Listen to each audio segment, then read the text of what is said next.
everyone, to the Monday, November 27th, 2023 Bennington Select Board meeting. We're in the fire facility on River Street. Is that right? Third floor. It's very nice to see all of you here. I am Jeannie Jenkins, and I have the pleasure of chairing this board. I'm going to ask my fellow select board members to introduce themselves, starting with Gary. Hi, I'm Gary Corey. Thanks for coming. Good evening, I'm Jim Carroll. Hi, I'm Tom Haley. Jean Connor. Ed Woods. Thank you. Also with us tonight, we have Stu Hurd, our town manager, Nancy Lively, who takes excellent minutes, and Josh Boucher, who is the wonderful person who films us for Cat TV each week. So we are both live, and you can see us on repeat. So, all wonderful. So we'll start our evening as we always do. Jim, would you lead us in the pledge? I pledge allegiance to the flag of the United States of America and to the republic for which it stands, one nation, under God, indivisible, with liberty and justice for all. Thank you. And Tom, would you read our vision statement that guides our work? I will. Bennington is a welcoming, engaged, inclusive, resilient community where everyone, regardless of identity, shares in our vitality and benefits from an outstanding quality of life. Thank you very much. Jean, did you want to say something? Yeah. So everyone who knows me knows that I'm not often at a loss for words, but this is one of those rare moments where I'm going to attempt to say something, and I just thought of this about 5 minutes ago, so forgive me if it's not as eloquent as it should be. But I think I speak for the entire select board when I say how sorry we are as a community about the shooting of the 3 Palestinian men in Burlington over the weekend. We share in your pain and wish a speedy recovery for the victims. Thank you very much. Next on our agenda is the consent agenda, and I'm going to take the minutes separate from the warrants. So for the purpose of discussion, could I have a motion to accept the minutes of November 13th? Thank you. Second? Second. Thank you. All right. I have a correction. Yeah, any discussion? Go right ahead. Page 3, line 85, is I care supposed to be the letter I? Yeah. Okay. Do you get that? Yes. Thank you. Anything else? I have one under line 94 on page 3, where it says, Ms. Jenkins read from, it says Select Board Public Comment Guidelines, but it really should say Vermont League of Cities and Town Public Comment Guidance. Okay? All right, and that's all I have. Any other corrections, comments? All right, so we're voting on, so all those who are in favor of the minutes, please say aye. Aye. Aye. Any opposed? Any abstentions? I abstain. All right, one abstention. All right, and then the warrants, could I have a motion to accept the warrants? So moved. Thank you. Second? Second. All right. Any discussion on the warrants?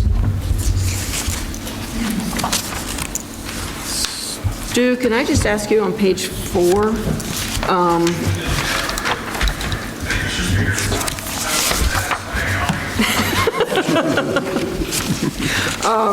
On page 4, under 331481, Madras Masonry, whose chimney got repointed and whose windows? That was at the blacksmith shop. Okay. Yes. All right. And have we done that before? No, this is actually probably one of the first in a long time. Okay. All right. All right. Thank you. Any other questions, comments on the warrants? No? All right. All those in favor, please say aye. Aye. Aye. Any opposed? Any abstentions? All right, there we go. All right, so next up, we have public comment. Has everyone signed up for public comment that would like to speak? Nancy, you'd like to be added? Please. Okay, and topic, please? Agenda request? Agenda request? Yeah. Okay, thank you. Oh, yes, Deb? And you're at Senior Center? Senior Center, okay. All right, okay. Just a reminder, public comment is for items that are not on the agenda. You have a maximum of 3 minutes. We have a timekeeper. Ed will help keep you on track, and please remember to state your name, town of residence, and when you have finished your comment, please sit down at the end of all the comments. If there are any responses or clarifications that we want to make, we will do so at that time, okay? So what if we take this in reverse order? Deb, you want to go first?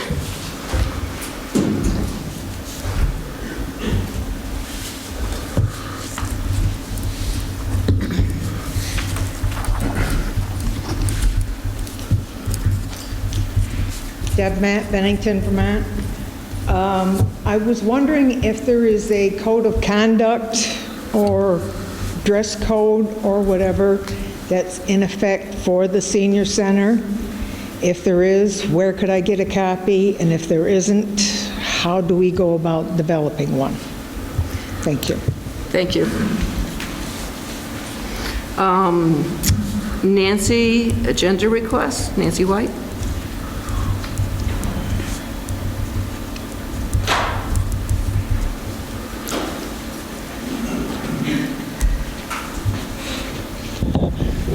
Nancy White, Bennington. I'm requesting on your next agenda you hold a public discussion about the lease that Stu Hurd signed with Bennington County Meals on Wheels for the Ben High in September. This should have been discussed on the very first Ben High agenda last year. It has never been publicly spoken about. I've talked to Stu in his office several times about it over the past year and a half. I asked him in September who authorized him to sign the lease. He said the select board. I asked when. He said several years ago. I talked to Jim Carroll about it in September. Jim didn't know Stu had signed a lease. He knew none of the financial details of the lease. If Jim didn't know, how many of the rest of you don't know and understand the lease? This is not the fault of Meals on Wheels in any way. The select board is responsible for the town manager. You're responsible to make sure he shares the information with the public in a timely fashion. This lease is going to be a big issue for the people of the town of Bennington, and I'm asking you to get it on the next agenda. Thank you. Thank you. Clark, town hall meeting.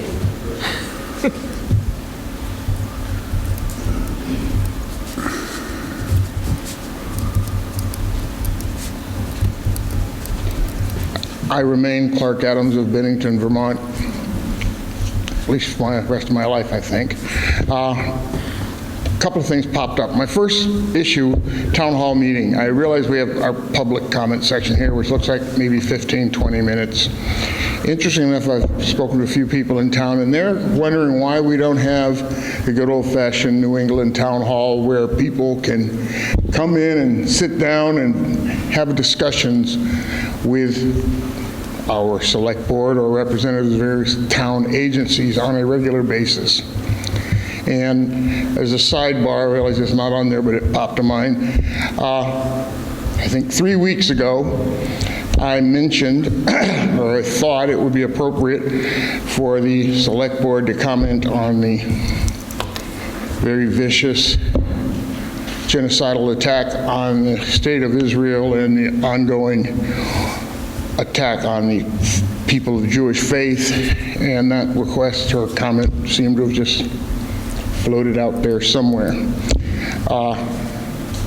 Violence based on race, ethnicity, religion, whatever, is completely abhorrent and unacceptable.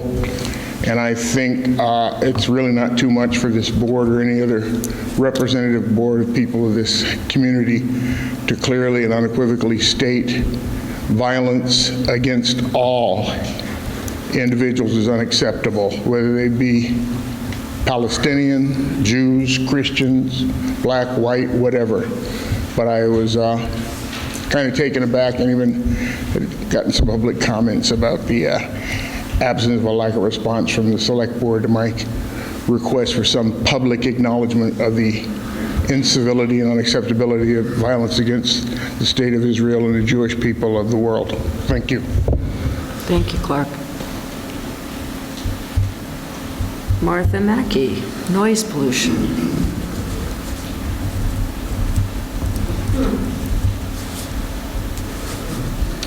Martha Mackey, Bennington. I've lived in Bennington for less than a year now, but in that time I've already fallen in love with it and want to see it thrive. For Bennington to be a place where everyone benefits from an outstanding quality of life, as the town mission statement says. One thing I've experienced in town that impacts my quality of life, and I believe that of my fellow residents, is noise pollution. Having lived just off of Main Street, and I know Jim Carroll can attest to this as we were neighbors, there's a lot of noise pollution, primarily from vehicles. The speed limit in the downtown is pretty low, which is helpful. However, I've noted that many vehicles in town have very loud mufflers, which I believe are well above the legal limit of 82 decibels. Every evening, I'd be sitting out on my porch, enjoying talking with my husband or a friend, only to be aggressively interrupted by these loud noises every few minutes. There's considerable research which demonstrates the negative health effects of noise pollution. According to Harvard Medical Magazine, it's been shown that noise pollution not only derives hearing loss, tinnitus, and hypersensitivity to sound, but it can cause or exacerbate cardiovascular disease, type 2 diabetes, sleep disturbances, stress, mental health and cognitive problems, including memory impairment and attention deficits, childhood learning delays, and low birth weight. Loud noises trigger our instincts to be on the lookout for danger, putting us in a constant state of stress. Another study published by the National Library of Medicine states that noise was positively associated with total behavioral problems. There's research which shows correlations between noise pollution and an increase in violent crime, arguing that noise exposure triggers unspecified aggression. Think again about being put into a constant state of instinctual stress and preparedness, and then lashing out. I'd additionally like to point out that those with PTSD, such as our vets, are particularly sensitive to loud noises and can be triggered by them. It's crazy to think that something as simple as noise reduction can help improve mental health and behavioral issues, but the research supports this. My second point is economic. I just had friends visit, and I took them downtown to walk around and visit the shops. While their impression of the downtown was generally favorable, something we were all acutely aware of was that our conversation was constantly interrupted by the loud noises from the traffic and large commercial trucks passing us by. This made the experience considerably less pleasant and made us less inclined to linger or to consider enjoying the outdoor seating offered by several of the businesses. If people enjoy spending time downtown and walking around, they're more likely to visit businesses and spend money. That's good for our downtown economy. In closing, enforcing noise limits, rerouting commercial trucks away from the downtown, and researching other ways to reduce noise pollution brings us closer to the town mission statement of providing an outstanding quality of life for everyone. And I have a couple research journals so. Thank you. Thank you. Are there copies for everybody, or is this one copy? No, that's okay. You don't. I see how much it is. You don't need to. Okay, thank you. Okay. Let's see. Next, Jack Rossiter-Munley on building a multicultural community. Hi there, Jack Rossiter-Munley, Bennington, Vermont, and I am also the Community Engagement Manager for ECDC, which is the Refugee Resettlement Agency that has an office here in Bennington. And when I have spoken here at Public Comment, which I do fairly regularly about refugee resettlement and ECDC's work, and when I presented at more length to the board, I've really focused on the needs of the folks who come to the United States in the way that our agency works specifically with our clients. And I haven't necessarily addressed in quite as much of a holistic way how we work with an entire community and work with it as it becomes a more diverse community. Part of what has motivated me to come here is, and I appreciate Gene Connor's comments on the attacks in Burlington, the shootings, is to express profound appreciation for how open and welcoming the town of Bennington has been. And I want to acknowledge the fact that by being a refugee resettlement town, this town in southern Vermont has taken a stand against injustice on a global scale. However, that is the beginning of the work that this town does, and it's the beginning of the work that we at ECDC do when we bring people here to Bennington and help them start their lives. We then work with them as they live those lives and go on beyond being our clients to being community members. And so part of what I want to acknowledge today is a very small, almost quirky fact about ECDC, which is that all of our offices get extra letters attached to them as though ECDC isn't enough. They also have MCC at the end, so our new office at 120 Union Street, stop by and say hi, is ECDC MCC Vermont. But what that MCC stands for is Multicultural Community Center. And particularly today, the conversations I've been having with some of our clients, with former clients, with colleagues, and just with friends are about the value that having a multicultural community center in a place like Bennington, what value that can bring to the town in so many ways, but especially in response to tragedy and violence. Because we know that the folks who we work with are coming here because they are fleeing violence in their home countries, but that violence has visited us here in Vermont. And because we have that office here, because we have a safe space, we were able to see some of the resilience and some of the vibrancy of Bennington in response to that attack. I had a call from a volunteer on Sunday night, and by today we were able to put out a sheet where clients, volunteers, and other people who've been connected to the resettlement effort here in Bennington were able to sign and send a long list of signatures along with a card to the families of those who are currently recovering in Burlington. And again, that's just the beginning of how we want to respond to this, because it's not just about how we can respond in the face of tragedy, though that's important, but it's about how we can work together in an ongoing way to create a more inclusive community and help all community members feel safe and valued here in this town. So I appreciate that I get to do that work as my job, and I look forward to working with as many people as possible to continue that work. Thank you. Thank you, Jack. All right, and next up is Sam Rustino to talk about COVID, housing, homelessness, and DD charging.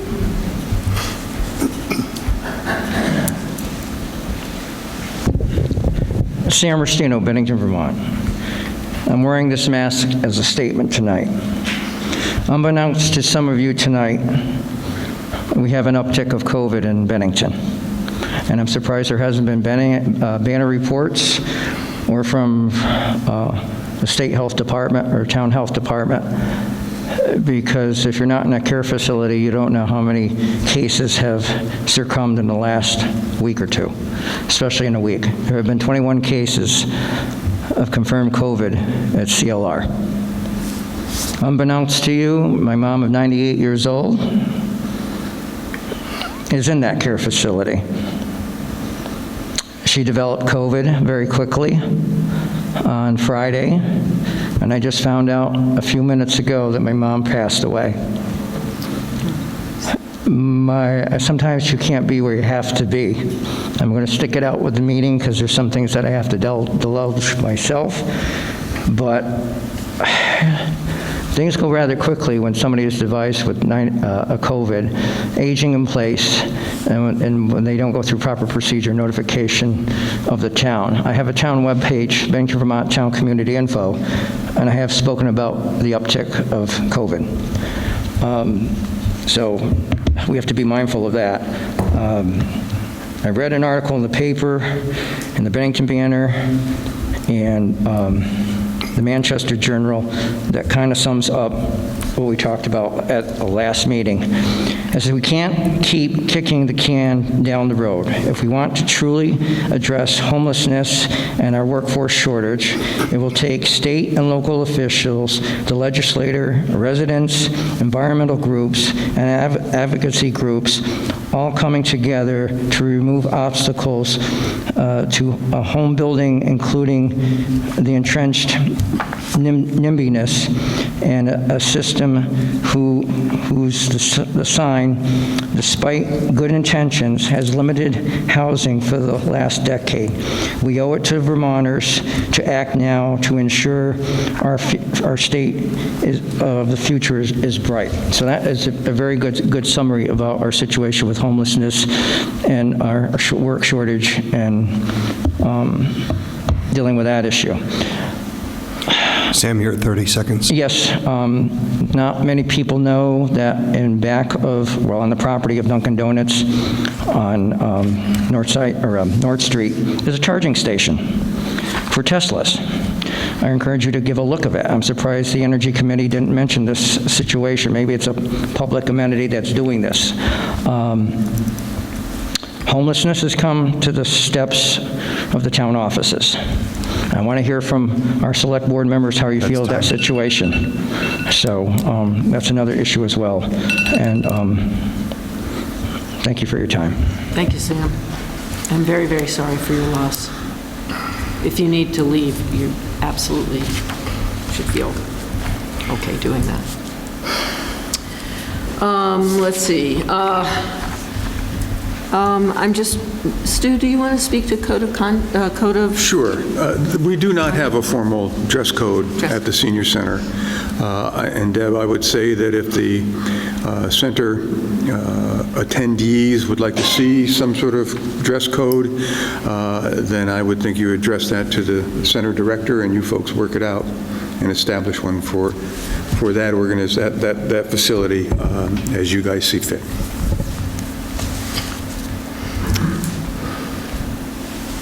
And I don't know if either you, Stu, or Dan want to speak to the Meals on Wheels contract, but the Meals on Wheels lease, the Meals on Wheels lease has existed, I don't know, for more than a decade. The newly revised lease provides space for them at Ben High when the time is appropriate. It has continued with a relatively reduced cost, which is the goal of this town anyway, as far as I understand it, to provide a space for the Meals on Wheels program at a cost that is affordable to them because they do serve a very important cog in our community for food. I would say that the lease now contains an escalator that will rise every year. I believe it's 2 or 3%. I don't have it right off the top of my head. But that lease has been in place for more than a decade. We renew it on whatever basis it is. It's sometimes 3 years, sometimes 5, depending on the desires of the Meals on Wheels program. Okay, all right. I don't know. I think it's interesting to think about whether we want to have a town meeting, whether we want to have town meeting day more than once a year. I mean, I think the purpose, this board has been very interested in bringing community members to this meeting to talk about what they were doing and open up conversation to the public. And I think that's been our way to sort of address the town meeting aspect. I think it's something certainly we can think about having town meeting more often than we do, which is once a year. I think it's, it may be that we can address the need that people are feeling through just modifying how people are coming to select board, perhaps. So, Clark, I would encourage people to write to us, particularly to Tom and me, and just give us their ideas of, what they're looking for and how they would see it work. And that's something certainly we could, we can explore. In terms of this very nice thing that happened, that when you're elected to any position, whether it's select board or Congress, you get access to these webinars, or you get invited to these webinars from the Council on Human Relations, which is a nonpartisan think tank, and they have a website, and it's quite good. Recently, they had a webinar that everyone from congressional aides to select board members were asking questions. It was sort of like a real, sort of amazing. And it was focused on it was called Palestine and Israel. And it was focusing on how towns should function as a public body in light of the Hamas terrorist attack and the Israeli response. And their strong recommendation from a number of policy analysts was that at a town level, we should really focus on humanity. We should focus on being able to talk to each other and making sure that even if we don't agree, that we are, that we respect each other and that our discourse is civil, and that we really should not, that we should stay in that place, that it makes a lot of sense. And for me, that feels like a place that we want to be. It's also not a conversation we've had at select board level. So that's another conversation that, as a select board, we may want to pursue. Noise pollution. You guys are like on a roll tonight. Noise pollution, I will say the number of complaints that we get by email on no mufflers is phenomenal. Apparently there is some kind of workaround where people put their mufflers on to get their trucks inspected or their cars inspected, and then you can take the mufflers off, or you put on some other thing that makes your muffler loud. But, I think, I don't know, Stu, if there's a way we can take this to the police department again and see if they have any additional thoughts. It's a matter of having enough staff to enforce, to actually be out there on the street, to stop these cars, to be able to prove that they're in violation. And in many cases, that wouldn't be too hard to do. But you're correct, Jeannie. What some of these folks do in order to get their cars through inspection is they remove the noisy muffler, put the regular muffler back on, go through inspection, pull the other muffler off, and put the noisy one back on.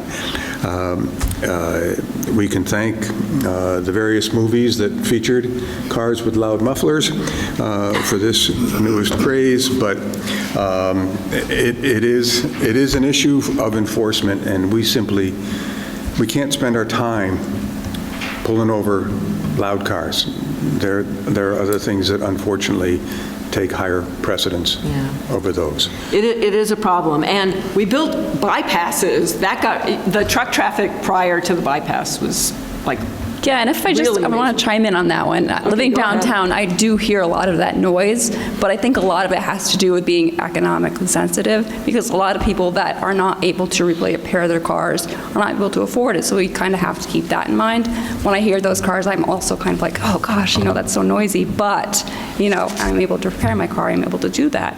But a lot of people aren't able to do that, so we kind of have to consider that when we hear those noises. So I hear you there, but there's also that to take into consideration. Okay. Jeannie? Yeah. I would agree with Sarah. I've often thought there is an element of that. I think it's gotten far worse in the last few years, far worse. Numbers of trucks, cars with either no mufflers or mufflers with holes. I don't know why, but I definitely think it's definitely increased, for sure.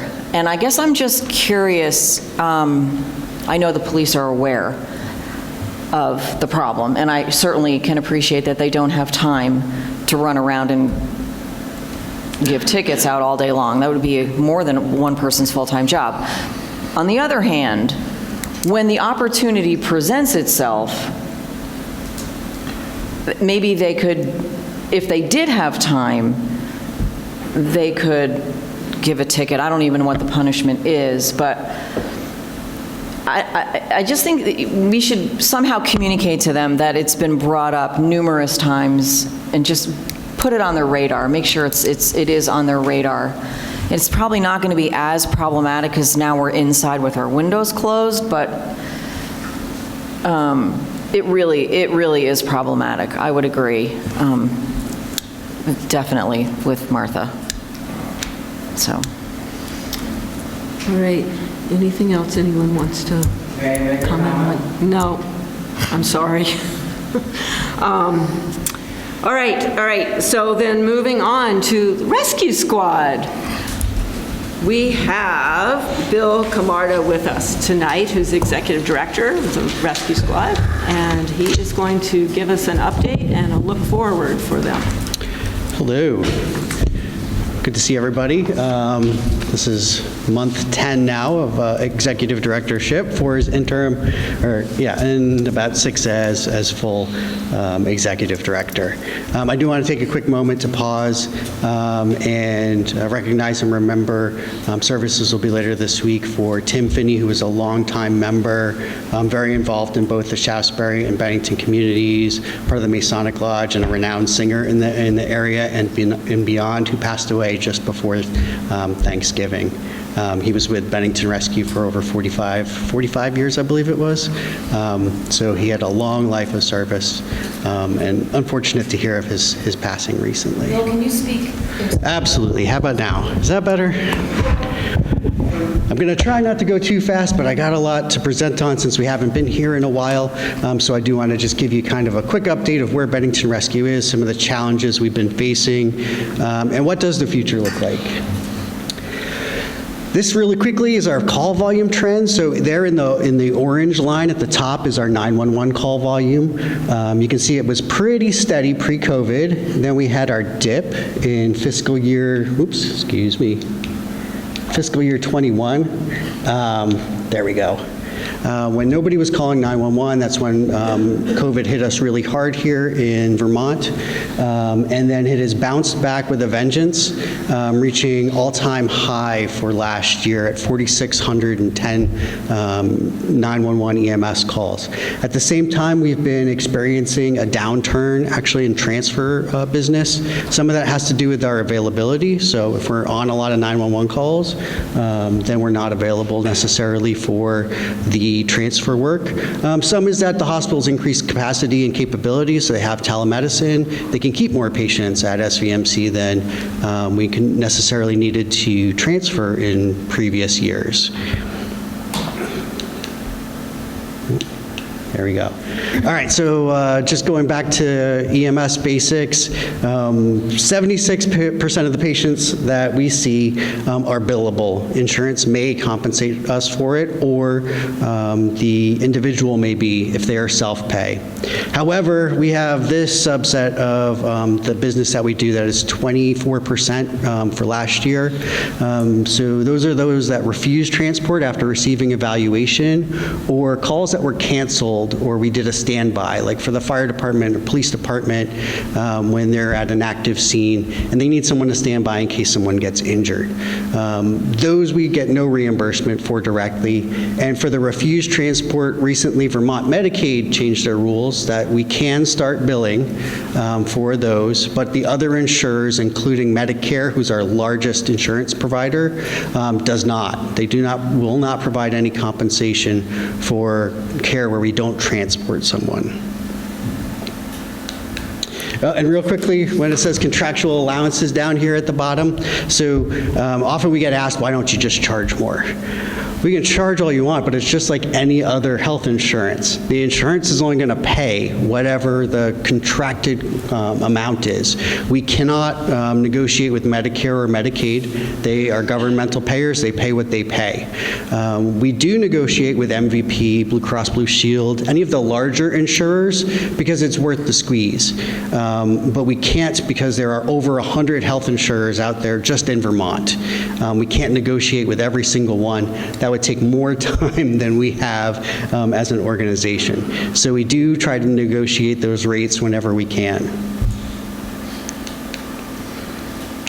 Just thinking about it. There we go. So here is part of the ongoing issue, and we'll dive into some of the details.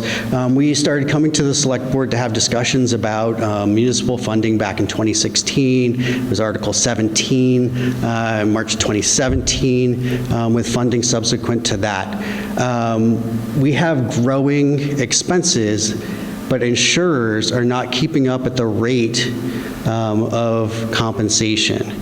So we'll get into the details about like supplies, but there's a lot of things that COVID kind of jacked up and skyrocketed the prices of, where Medicare has been on that same steady 2 to 3% every year increase, when that's not the cost of inflation right now. Here's just a quick breakdown of where our revenue comes from. So 89% is either insurance or patient compensation. So that includes things like co-pays or deductibles that individuals are responsible for. We get about 1% in grants. We've increased that so far this fiscal year. We are aiming to make that a sustained path going forward, but those are limited. And they're limited use because EMS is not treated like fire or police in the eyes of the state or federal governments. Education fees, again, another 1%, and then our 3 municipalities contribute about 8 to 9% of our total funding. So when we break down 911 calls by the 3 towns that we service, 95% of those calls occur in the town of Bennington, 4% in Shaftesbury, and 1% in Woodford. When we break that down by how much is funded by each of the towns, Bennington comes in at 87%, not 95%, Shaftesbury at 11%, and Woodford at 2%. So the 2 other towns are paying a bit more than Bennington for the services, proportionally. Based on some previous select board, and some of you have been here for the entire time, we were asked to consider using some of our reserve fund. So we have investments that we consider a reserve fund. We've been trying to keep that at or more than a year's worth of reserve. So if Medicare or another governmental payer audits us, we're not allowed to bill for a period of time.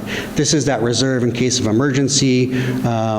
However, we've had a market downturn, so we lost a good amount of value starting in 2022, and then we had expenses greater than what we had budgeted at the end of 2022 into early 23, right before I took over, and we had to draw down in order to make sure our cash flow stayed positive in order to make payroll and buy the supplies and equipment that we need.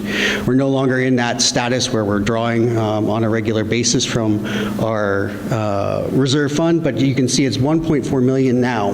Our current budget is just over $3 million. So we're at less than half a year's reserve if something like an audit were to happen. We've also had a pretty big transition in our workforce. So over on the left in 2016, most of our workforce was what you call per diem or casual. So they would work 1 or 2 shifts a week, or maybe 1 or 2 shifts a pay period. And we had 14 full-timers. You can see we're down to 2. Most people do not want to do this job on an as-needed basis. They would like to be paid for their time, and if they are, they'd like to have benefits and time off and all of those securities. We've seen a great reduction in the amount of per diem workforce. People really just don't want to do this as a side job anymore. They'd either rather be a career or they'd rather leave it altogether. We do have a perpetual gap right now of about 2 full-time employees, despite all our workforce development programs like apprenticeship, internship, and paid education for advancement. So we're constantly trying to fill that gap as we go along. But with the increased number of full-time employees, of course, comes all increased costs like benefits. We are actively trying to recruit against your retail wages. So a starting EMT apprentice makes $18.02 an hour while they're in training. They aren't licensed as an EMT yet, so we're fighting against the $17.50 on the overnight shift at Walmart and $18 an hour to go start at Aldi without any experience.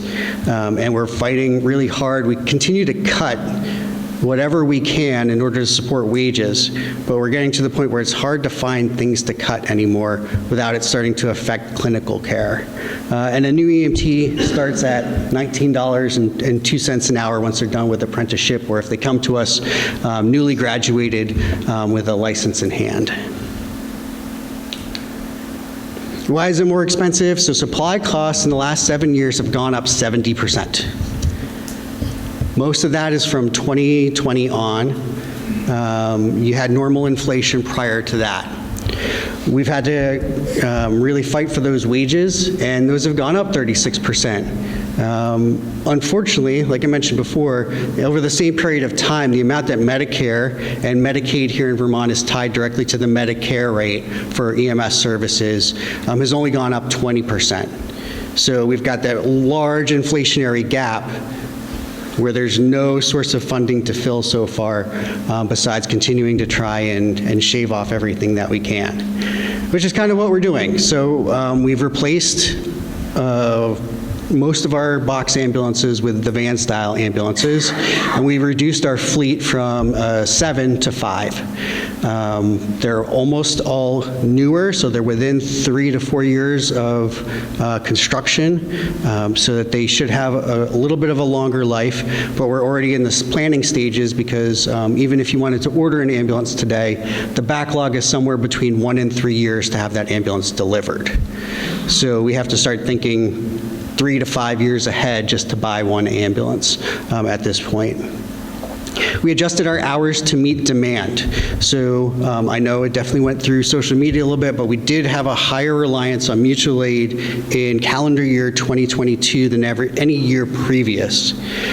We also staffed 2 trucks overnight. From midnight to 6 a.m., there's an average of 0.8 calls in that period of time. So we moved those hours off of the night shift between midnight and 6 a.m. and put them onto the day shift so that we can have a peak of 3 ambulances on when it's the busiest part in the afternoon to evening, and then only have 1 on that overnight shift after midnight when there's usually 1 call. Sometimes there are no calls during that period of time, but there needs to be an ambulance to be ready. We continue to cut whatever we can. It came down to the point this year we had to cut out continuing education that was external for our staff. So we have plenty of internal continuing education, but part of the benefit of working for an agency like ours is to go somewhere like a conference. This is where people get good ideas and they bring them back. As they go to a conference, they go to either regional, state, or national conference, they can see new ideas, new products, and bring it back. We've had to cut out that kind of education for our folks, unfortunately. There is a way that everybody can help. It's good to hear our voices, even though it came from our state, but our federal congressional delegation just put forth an act called the EMS Rocks Act. What it would do is it would require payers like Medicare to pay for any care provided by an EMS entity, regardless of transport status. So if you go to the doctor's office, you show up and the doctor walks in, looks at you, listens to your lungs or something, you're still going to get a bill for that, and your insurance still has to pay for it, as long as it was medically necessary. Our congressional delegation is approaching it the same way. There's no reason that that care should not be compensated by a governmental payer that everyone's paying in for under the assumption that they're going to pay for the services that are provided. So if you can, write, call. There are bots you can find online. You just have to enter your name and your address. The more they hear, even though they're the ones that introduced it, the more they can put that forth to their congressional colleagues and say, this bill has a lot of support. Can you please make sure that it gets advanced and hopefully passed?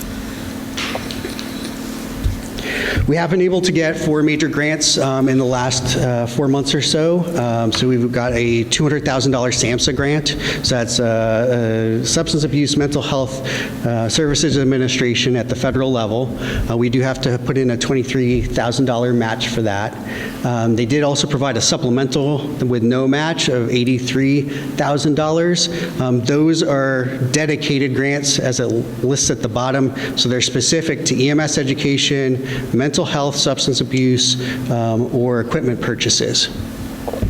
We were able to get just under $24,000 from the state for Department of Labor work-based learning. So we have an internship program that lets people explore the EMS career for a few weeks and then kind of make a decision of is this for them, instead of trying to come right on board as a full-time employee or paying for an EMT class. Come ride for a few weeks, see if it's a good fit for you and if you're a good fit for us, and if it is, we can move you into a full-time position. And then the last is $108,000 from Vermont EMS, Department of Health, for workforce education. Again, that's tied to running classes for EMS providers or future potential EMS providers. So it doesn't pay directly for anything in terms of like wages to run an ambulance.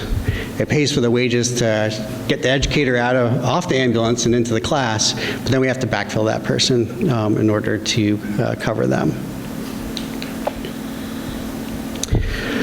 In terms of some better news, although it is still a tough subject to talk about, is Project Alliance. We are very active in Project Alliance, still gaining traction on what the mission and vision is for that organization. But what's come out of it a lot is good partnership. So what we've done is that we are now referring patients who have substance use disorder, so alcohol, opiates, stimulants, anything like that, directly to Turning Point. We had started off as a voluntary program, so a patient had to consent.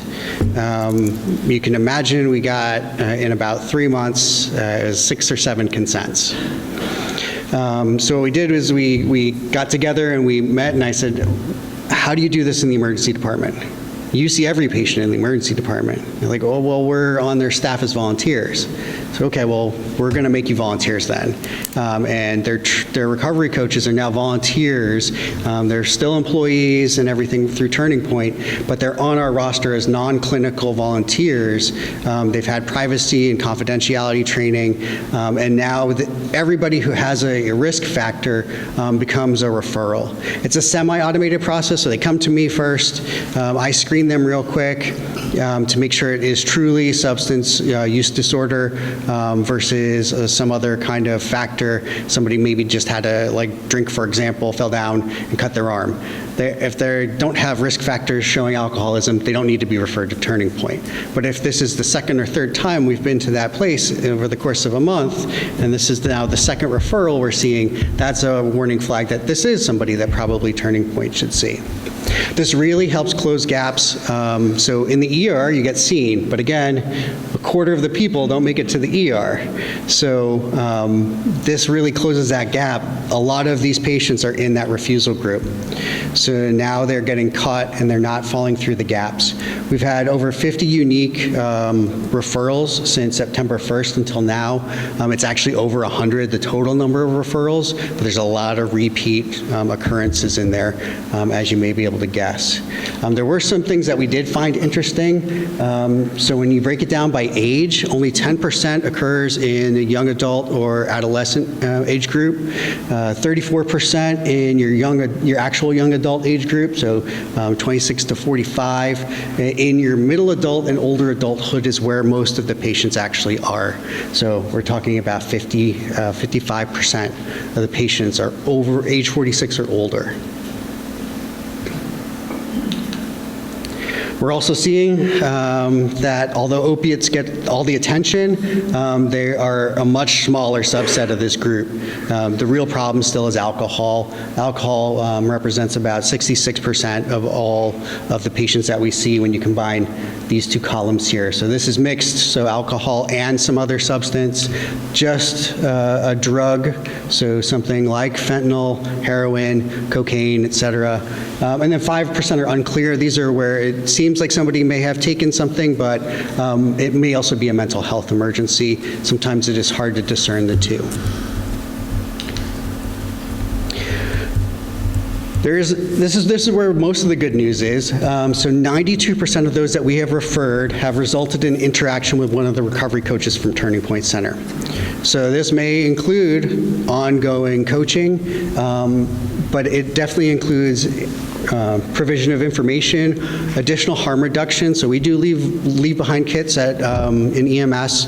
We'll leave people with an opiate response kit if they seem to have at-risk factors. We'll leave it with a family member, friend, anybody who's around them. We give them out like crazy, just to reduce the fatalities in the community. But 6% went to a treatment program. 4% are working actively with a recovery coach on almost a daily basis, and then 4% are waiting treatment intake. So that's a systems problem where there's not enough bed capacity because Vermont Medicaid, unfortunately, is one of the lower payers.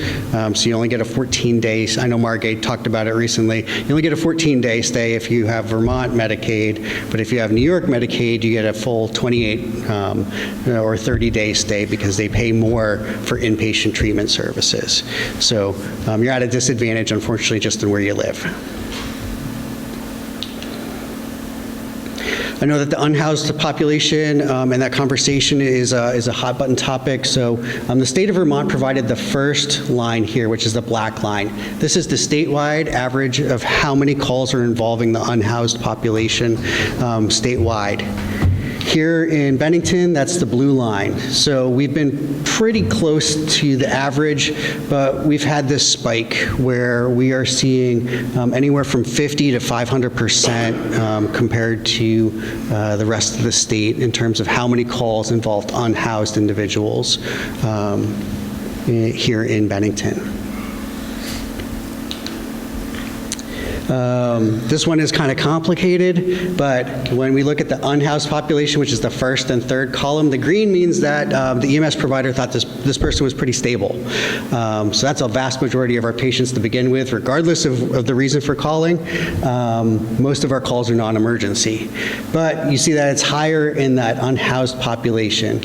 And you see things like unstable and critical, they're halved once you get over here. So that means there was something we could do that changed somebody from unstable or critical into the stable category. So those are most likely, not trying to do causation or correlation here, but most likely things like overdose, something we can reverse out in the field. And those are pretty small subset of conditions that we can reverse out there in the field. Unhoused patients are also 8 times more likely than the housed population to have substance use disorder issues and challenges than your housed population. Some other good news is that we've been reaching out to our partners in the EMS community to start to do some collaboration. The first one that's been the most willing partner has been across one of those invisible lines, our friends over at Cambridge Valley in New York. So we entered an MOU back October 1st. So we do joint education whenever possible, and we have a coverage partnership. So you've all heard about mutual aid probably, which means if we're out of ambulances, we're going to call the next service over. What we're trying to do now is saying, all right, the last ambulance is about to go out the door. Could you please call and see if Cambridge has a unit available? If they have 2 or 3 ambulances on, because they staff similarly but not exactly the same as we do, they can send one over, or vice versa. So whenever coverage is getting low, we ask each other now, can you float a unit closer, either close to the state line or all the way over if, let's say we have a severe trauma and our last ambulance is going to Albany because that patient needs to get there and the helicopter's not flying today, which happens all the time. Can you float your second ambulance over and cover Bennington for a while? So this is how it worked just a few weeks ago. So both of us had 3 ambulances on. 2 of ours were on calls. We had 1 ambulance left. Cambridge had 1 on a call, and they had 2 ambulances left. So of course what happens is that an acute heart attack walks into SVMC's ER.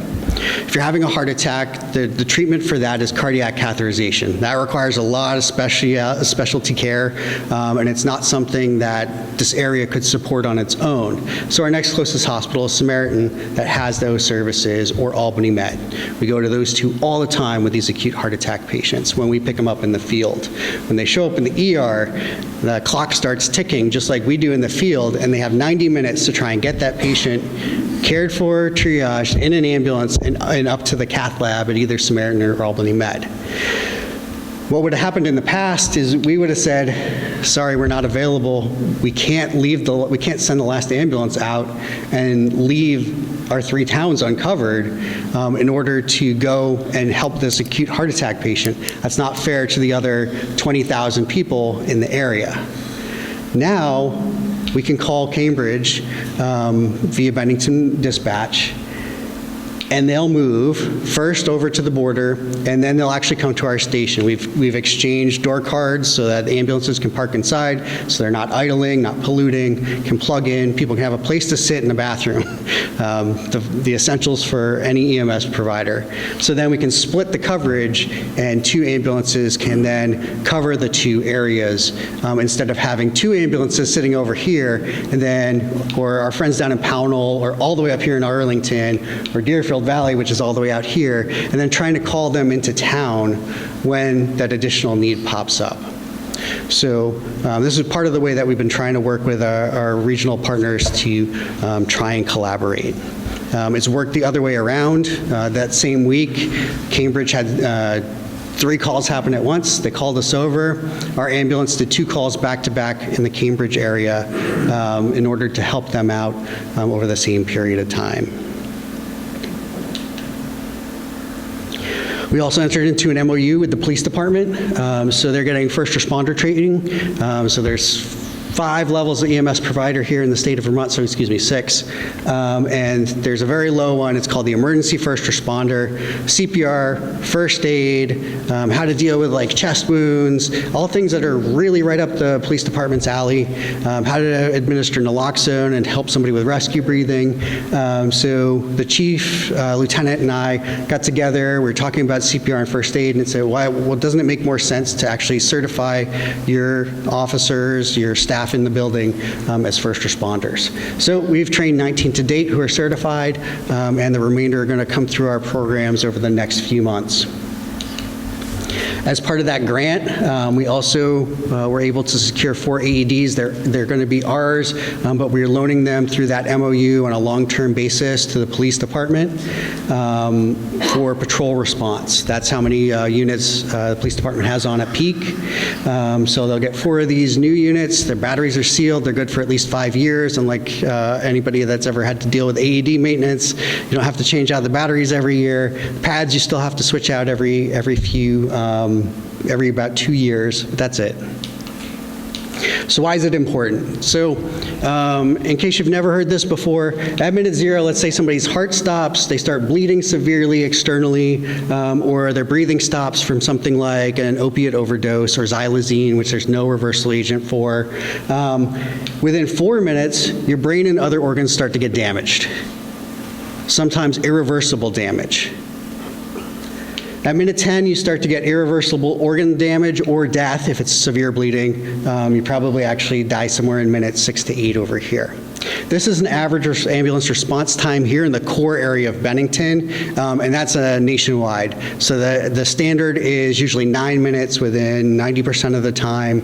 For an urban area, it's something like 12 minutes, 90% of the time for a suburban area. And then in rural areas, it's 15 minutes, and it drops all the way down to about 50% of the time. So if you're in an outlying area, you're way past the 10-minute mark, even in some of the suburban outlying area here of Bennington.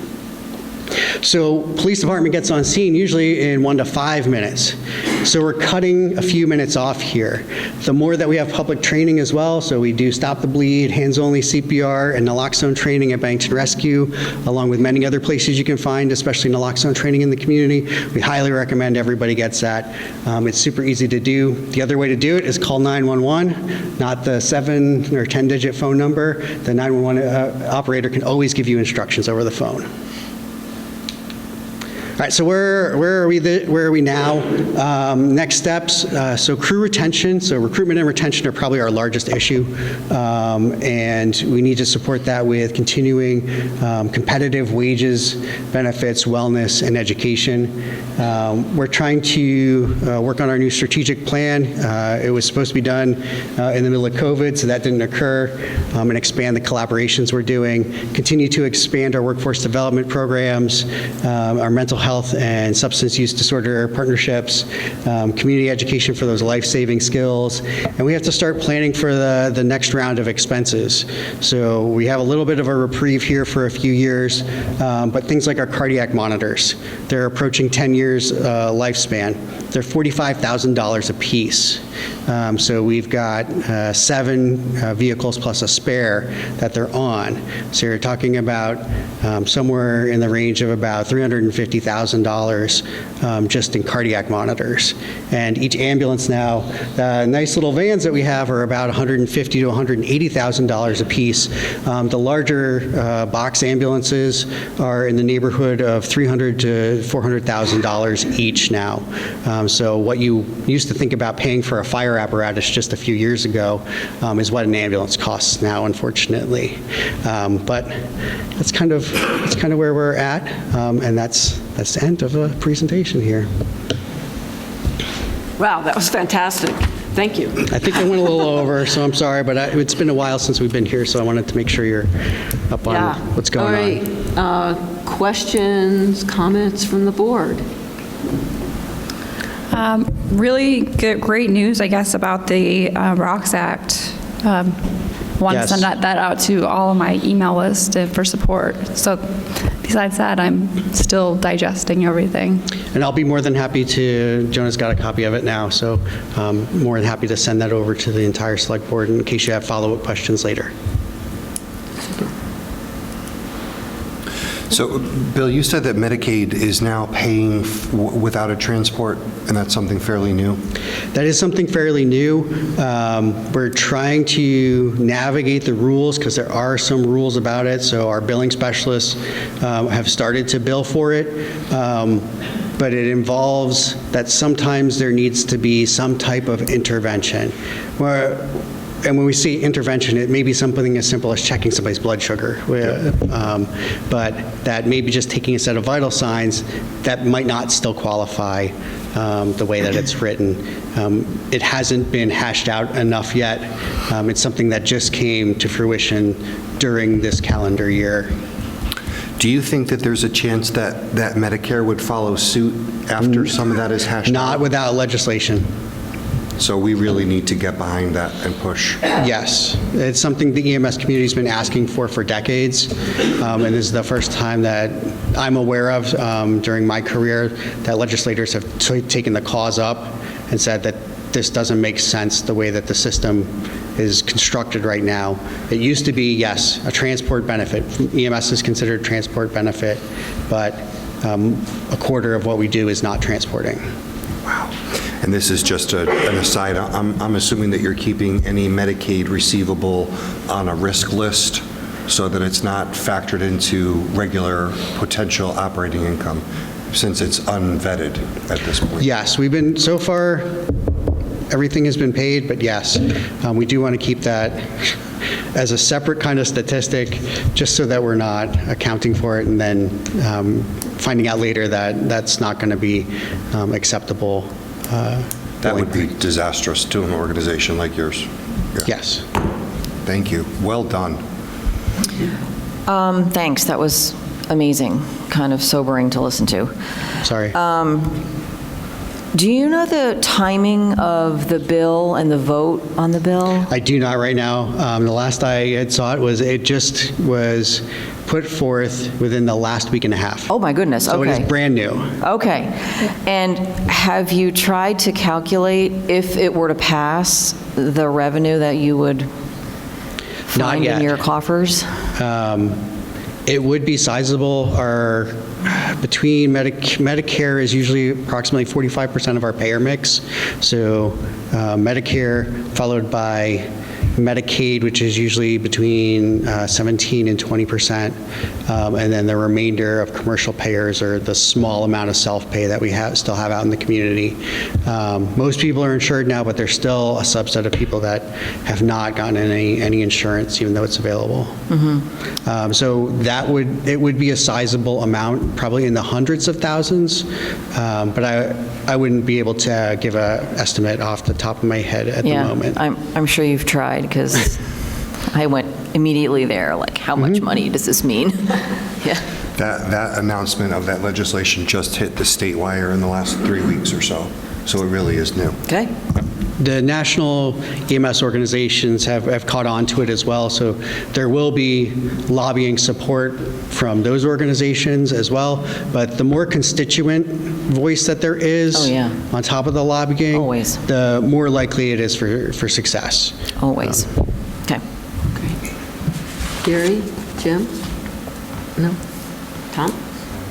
Okay. So I'm going to ask you the question about, so the collaboration that you have with Cambridge is fantastic. It feels like it serves us really well, and it's a great model. Are there opportunities to do that with other squads in the area, and where are we on regionalization ideas? We are a very willing partner for any discussions. And we would, in many ways, prefer not to lead that discussion because we are the largest entity here in the county. So when people start to think about regionalization, whether or not it's true, there's that perception sometimes, the biggest player on the block is just trying to take us all over. So if through any existing structure or a facilitator, we might be able to have that discussion. I think some of them are going to happen organically. We've all seen, I would hope by now, the news of regional ambulance closures or financial and staffing straits. We've been kind of status quo except for our investments for the last 6-7 years. The problem is that gap just keeps widening and we keep having to dip into them. At some point they're going to be gone. And I think that will hasten conversations, but we don't want it to be an emergency conversation as we've seen regionally, because that just kind of puts people behind the 8 ball. There's misinformation. There's always misinformation, but more misinformation when it becomes an emergency to help somebody else out or to help your own community out with ambulance coverage. Great. So I would say through our liaison to the select board, I mean, please, any ways that we can help facilitate those conversations, we would be more than happy to do that. Absolutely. And I think from a municipal perspective, that may drive the conversation as well. If municipality to municipality wanted to start that conversation of, all right, we're all contributing, what are we getting for that dollar amount? And how can we make the dollars work more efficiently? I can tell you based on our own research that we are pretty darn efficient compared to most of our neighbors. But we can't do things like increase wages or provide continuing education, external continuing education benefits. We'd love for our folks to go to school and get an associate's or bachelor's. They're more likely to succeed in our field and stay in our field if we can do that. They're talking about a practitioner level now for paramedics, so potentially even moving to prescriber level like a PA or NP for paramedics nationwide. So there's opportunities there, and we want to take advantage of them if they do occur, which they more than likely will. But we've got to find a way to get there financially. Got it. All right, well, I'm going to invite you to have a seat for a couple minutes and ask the public if they have any questions. And Sam, I see you are ready. So come on up. And so, Sam, you're addressing us, and then what we're doing is keeping notes. Sam Rustino, Bennington, Vermont. I can relate very well to the rescue squad because the rescue squad is as old as I am, since 1963. Well, I got a lot of questions. Lift assists are very big on your squad. You forgot to neglect that you also ask our fire department for lift Sam, you're going to have to speak really clearly because the questions are coming to us. Okay. Yes, ma'am. Lift assists are very important. You hear that a lot from, they even ask assistance from an available fire department member, whether it be Bennington town or rural. What about trips to the ER and express care? That takes another issue of reimbursement of care to and from our facility. There are other ambulances with mutual aid. What about LifeNet, ALS? As you can tell, I monitor the scanner. I know how the day goes because you can tell if somebody falls at 4 o'clock in the morning. That's when the day starts. They get the ALS call for a list assist, rescue squad goes, and Pownell is second in command. So if you could elaborate on some of those questions, that would be helpful. Also, this would be nice on your presentation to be put on the town website because it's a wonderful PD file that I definitely have to share and educate the John Schuylkill public, and it sounds like I got to get some training because when I'm out in the field, I'm going to help you folks stabilize some patients. Thank you, Sam. Other questions? Yes, Nancy, come on up.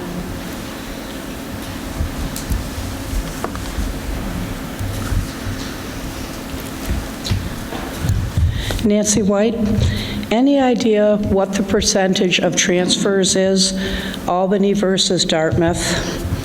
Are you reaching out to Pownell and Manchester to partner to Albany?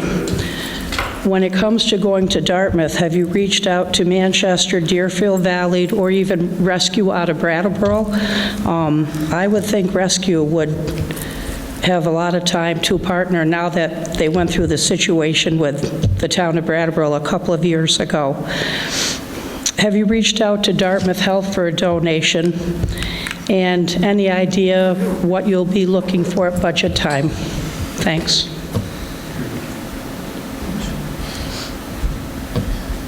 Okay. Anyone else have questions? Clark, come on up. Simple question. I took note of survival times as listed on his presentation and knowing our topography out here. My question is, are these all ALS units or are they a combination ALS and BLS units? Any other questions? Bill, you want to come up and take a stab at some of these? I think questions about reimbursement on trips to the ER, express care. We don't get called to express care, and we're not allowed to transport to express care. Vermont rule strictly prohibits transport anywhere but an emergency department. And when there's a patient in express care that needs to get over to the emergency department, they will most commonly just move that patient directly over to the emergency department. Under rare circumstances, if something happens in the medical office building on the campus grounds, or additional resources are needed to physically move somebody, we will get called into one of the adjacent areas of the hospital to assist. The transfers, Dartmouth is a rarity, and it is a regularity, but more rare. It's something that we do anywhere from 1 to 4 times a month.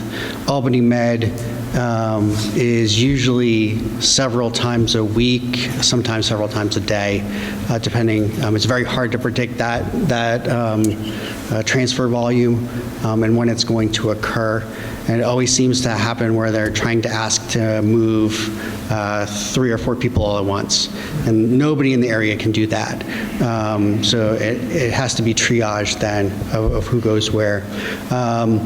When we run into asking organizations that we provide service to for donations, you start to run into federal anti-kickback statute in terms of practices. So whether it's contracting or donations or trying to pay for a patient's ambulance trip between hospitals, those are all kind of prohibited activities under Medicare and Medicaid rules.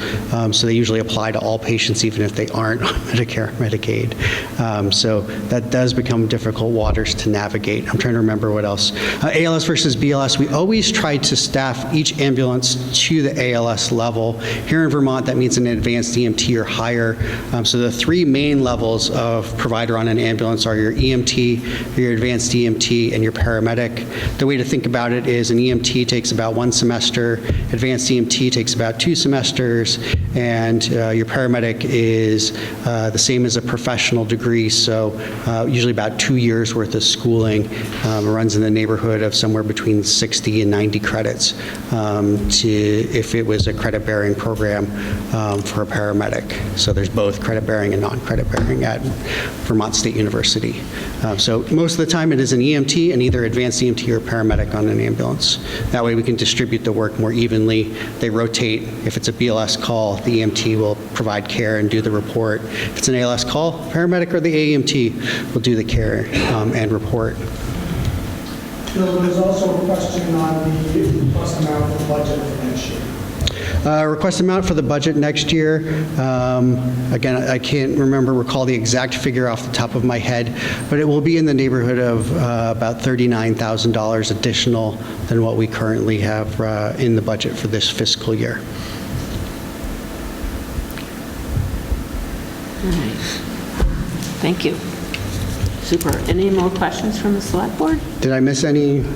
No, I don't think you did. You could just quickly explain what the difference between ALS and BLS Certainly. So BLS provider is stabilizing care is the best way to think of it, and very basic treatment. So if someone's having a mild asthma attack, they can provide a nebulizer treatment for them. If somebody has a broken bone, splint, ice pack, they can provide oxygen, defibrillator, get an EKG, send it to the hospital for somebody to look at. An advanced EMT can start IVs and IV medications. A paramedic can insert breathing tubes, manage a ventilator, push a much larger formulary of medications, somewhere currently in the neighborhood of about 32 medications that we carry for paramedics, if I'm recalling correctly. So they have a much larger scope of practice. So AEMT and paramedic are considered ALS in Vermont. Other states, it varies. What does ALS stand for? Advanced life support. Okay, and basic. Basic life support and advanced life support. Great.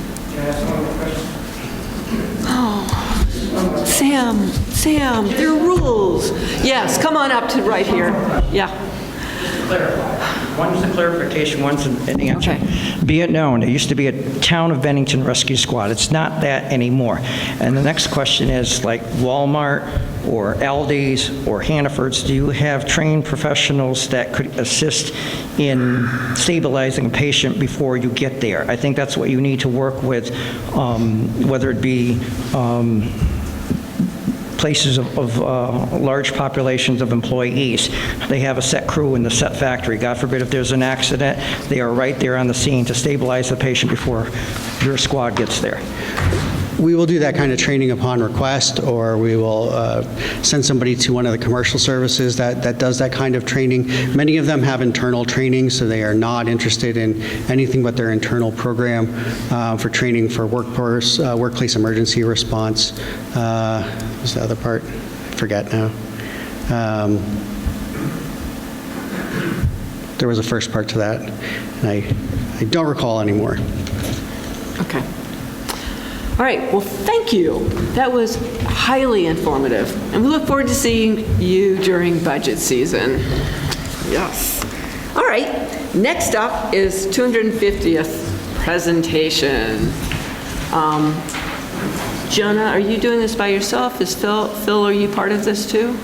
I have Phil Holland, who will be joining me, and we also have Don Miller with us, who won't be having a speaking role tonight, but he's a member of our committee and vice co-chair, and he'll be standing with us if you'd like to.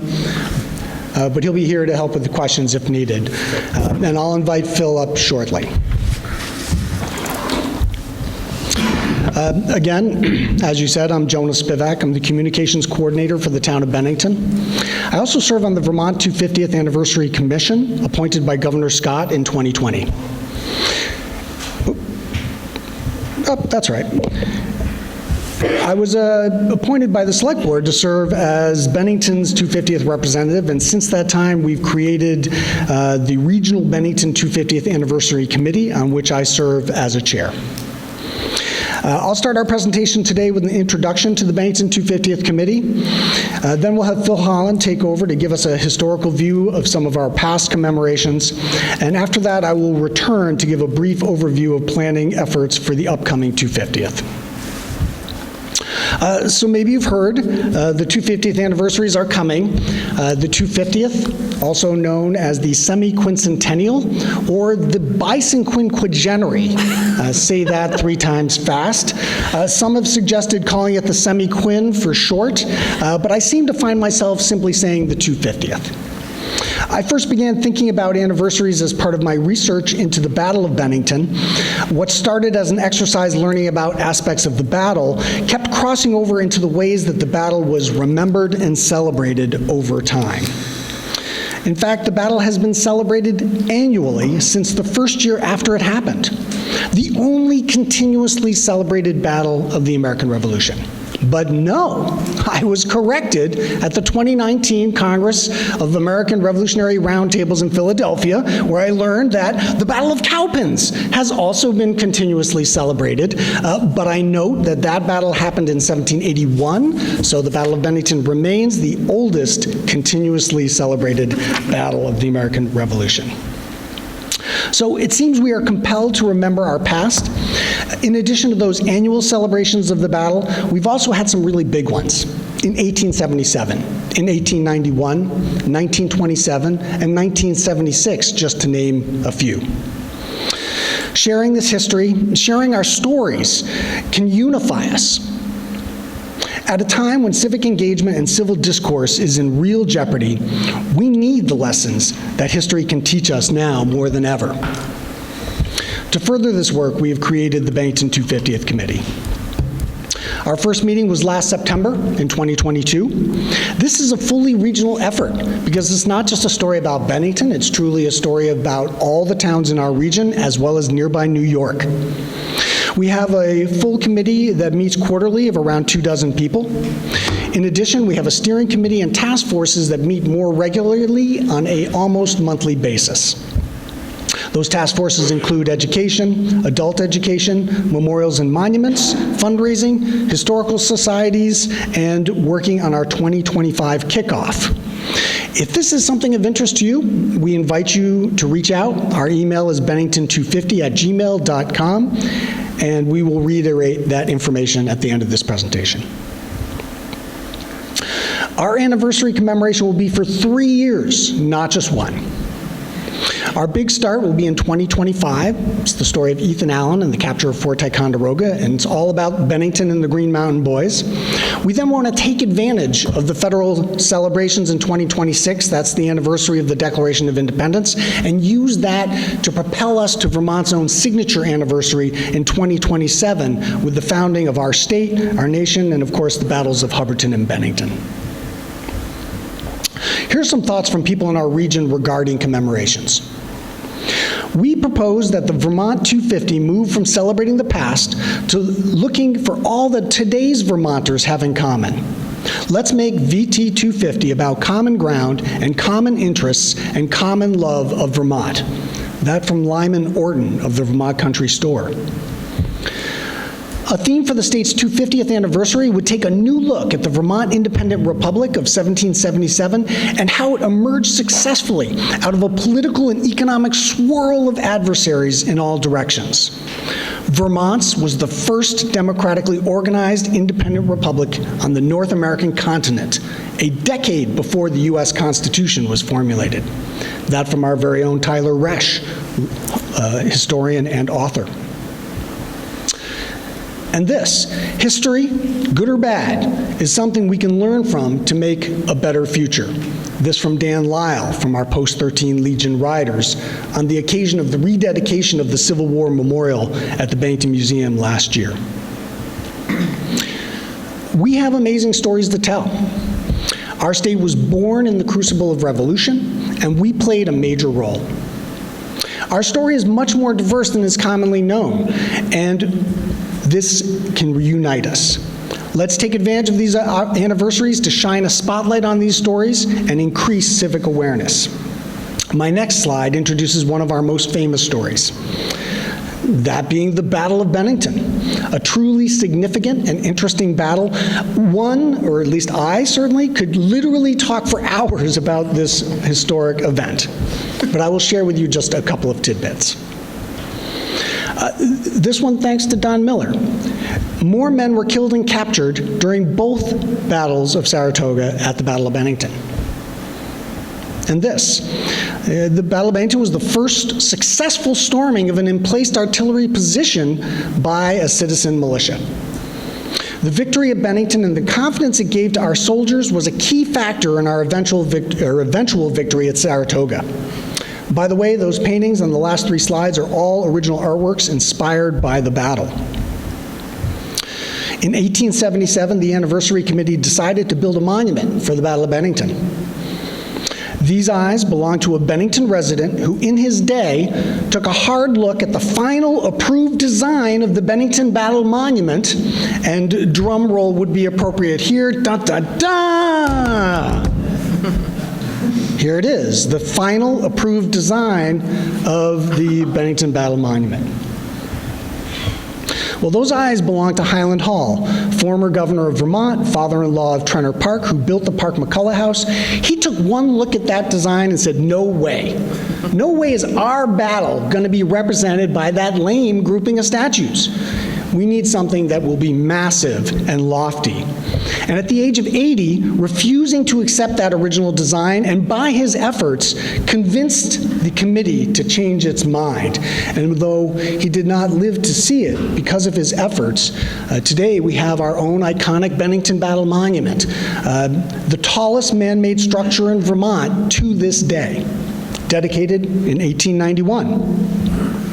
I think one message that Highland Hall is sharing with us is that we don't have to settle, and we can dare to think big. What big thing can we do for 2027, excuse me. By the way, that photo is from 1927, the parade, so you can see why I had that in my mind. At this point, I'm going to invite Phil Holland up to take us on a little path down Bennington's past historical commemorations. Please.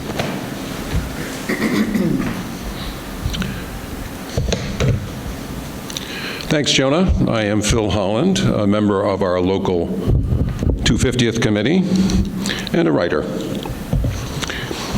For the people of Bennington, the events of the latter 18th century loom large in historical memory every year, but especially every 50 years. The town has embraced the role of commemoration in its civic life from its earliest days, from mid-revolution to the present. It seems that the routine of the earliest commemorations of the Battle of Bennington saw a gathering at the site of the Continental Storehouse, where the monument now stands, and then a procession down the hill to the meeting house, or after 1806, to the church for the oration, then back to the State Arms House for a public dinner, and many toasts to the heroes of the Revolution, and the first reenactments of the battle date from the same era. By the end of the century, there were sometimes rival ceremonies between the Federalist and Democratic Republican camps. The latter's commemoration of 1809 drew a famous letter from 81-year-old General John Stark. That's the heart of it. You can read the whole thing, of course, now, right downtown. I mentioned toasts. It seems that the number of toasts given at the banquet on Battle Day typically ran into double figures, sometimes even to the point of double vision. Were those early commemorations just an excuse for some binge drinking? Better to think of them, I think, as a form of civil religion, an expression of communal social identity and hierarchy. No wonder, though, that in 1841, a temperance mass meeting was held at the battlefield on Battle Day. Substance abuse was a serious problem then, as it is now. The 1877 centennial was celebrated in the presence of President Hayes and his cabinet. 30,000 participants, including many Civil War veterans, arrived from our town, our own and neighboring states. Never mind that it rained on the parade. The ceremonies lasted for a week. Not bad for a town of 6,000. A decade later came the laying of the cornerstone of the monument with full Masonic rites. 2 years later, the capstone was set in place. In 1891, during the centennial of Vermont, the monument was dedicated. Our beautiful monument, the pin that keeps us on the map and keeps history on our minds. Our forebears knew how to throw a party. President Harrison was there, along with future President Coolidge, a face in the crowd. The arch, made from wood and painted canvas, you didn't really think it was stone, did you? Supported 175 women and children raising their voices in song. The next commemoration took place 20 years later in 1911 for the sesquicentennial of the settlement of Bennington in 1761. Historical pageant. Featured couples dancing the minuet, patriots pursuing Indians in blackface, and the raising of a very lifelike catamount in front of a facsimile of the Catamount Tavern. There's the catamount, and there's the Yorker that they were hoisting up beside him. The press deemed it a great success. And the town got lit up for it, too. That's East Main Street in 1911. And Drysdale's.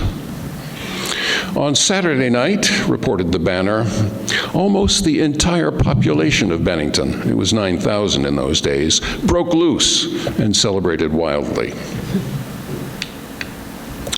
In 1927, there was another surge of historical excitement in town for the 150th anniversary of the battle, with Coolidge in the White House and the 20s still roaring. The scale of preparations in time and personnel was vast.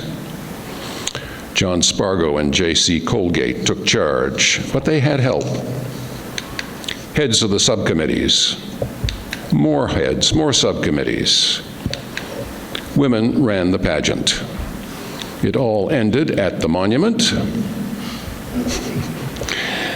Jumping ahead 50 years, moving fast, the bicentennial. Some of you will remember of it, some of you perhaps participated in it. It lasted a full week. Tourists and reenactors poured in, and a crowd of 10,000 watched the reenactors mix it up at Willow Park, looking a lot like Woodstock on that day. Here are two more shots of the action. Governor and Mrs. Wentworth Snelling marched in the parade, and signs of the time, very 70s Indian. Our modern Battle Day parades have been going on since 1964. As you know, the fire department plays a leading role, and for good reason. Firemen are, after all, our Minutemen, volunteers who respond to alarms like the militia of old. Politicians sometimes march, especially in election years, but not in rival ceremonies. No matter how slowly it goes sometimes, it's still a triumphal procession and a civic ritual that goes back in one form or another to 1778. 3 years ago, you'll recall that COVID shut down the usual parade, and that a group of us, including members of the fire department, and one of you, Sarah Perrin, put our heads together in little rectangles on our screens and laid plans for a socially distanced commemoration, dedicated to honoring the town's essential workers, as well as to remembering the battle and considering its meaning at a time of social challenges. 100 or so people came in person to the outdoor ceremony at the Veterans Home, but more than 3,000 watched CAT TV's live coverage. The reverse parade with the National Guard, fire and rescue vehicles, the Black Hawk touchdown, and the cannon fire at the end of the day made a real celebration of it. A good crowd turned out for this year's parade, including me, my daughter, and my 3.5-year-old first-time attending grandson. He's there in the baseball cap, who, when we got home, announced that it had been the best day of his life.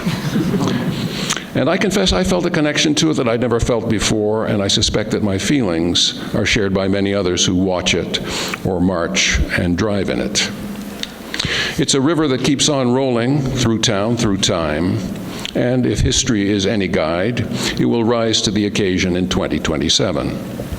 I hope we can all do that and together make the 250th our own in ways both traditional and original. Thank you, Phil. Now it's our turn to commemorate our fascinating history here in Bennington. As mentioned, the Bennington 250th Committee has already... Sorry about that, gentlemen. We've already been meeting for a year now. From 2025 to 2027, we will celebrate our past with a variety of events. Our first step is really promoting awareness for the upcoming anniversaries. Our webpage is up and running, as is our Facebook page, which will keep you up to date with what is going on right now, and that is bennington250.org. This includes our new revolutionary minutes. These brief 1 to 2 minute podcasts have been created to highlight our history. We have over 24 already, with more to come, and you can find those on the website, and they'll also be put out through Cat TV. We're developing a new logo to represent the celebration, and we hope to have it finalized soon. Once that is done, look for it everywhere, including the Four Corners in downtown Bennington. The Education Committee is working on creating 250th-related educational materials to include Vermont history curriculum in every classroom in the SVSU, and they're working with independent schools in Burr and Burton as well. One example is a Battle of Bennington poster, which has been created and will be placed in all classrooms throughout the SVSU. Other planned activities include field trips to the battlefield and the Bennington Museum, and Southwest Tech students have been involved already in helping create graphics for this effort. In a way, commemorations have already begun, with a steady drumbeat of 250th events building up to today. In 2021, we started with the 250th anniversary of the Breckenridge Standoff. In 2022 was the 250th anniversary of the capture and rescue of Remember Baker.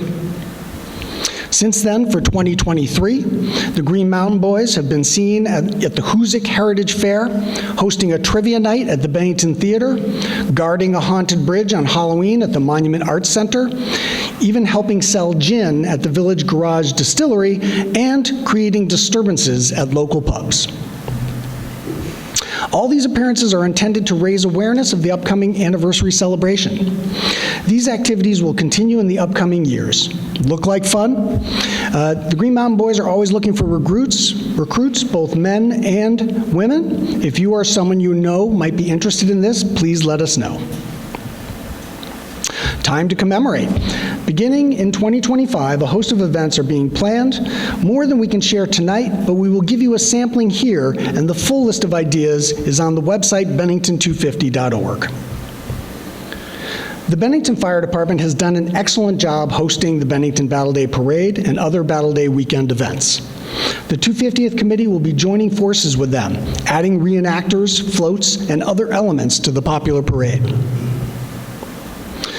The Vermont Centennial featured that impressive arch over Main Street. Might we do something similar for the 250th?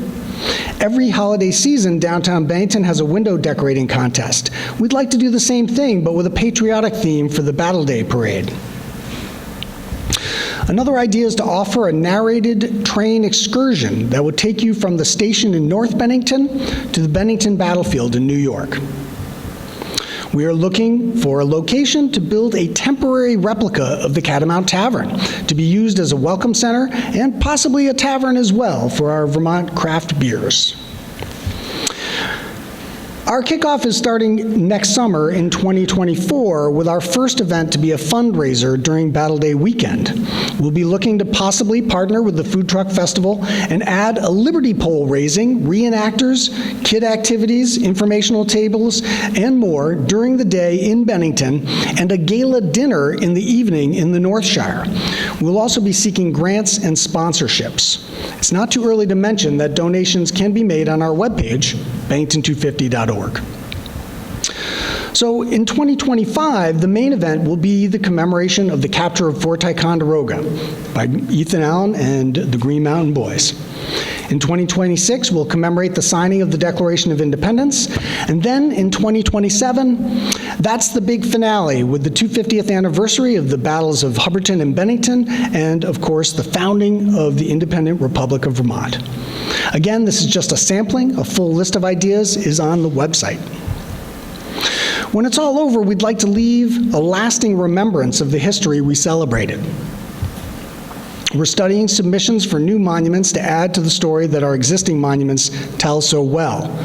We already talked about the Battle Monument.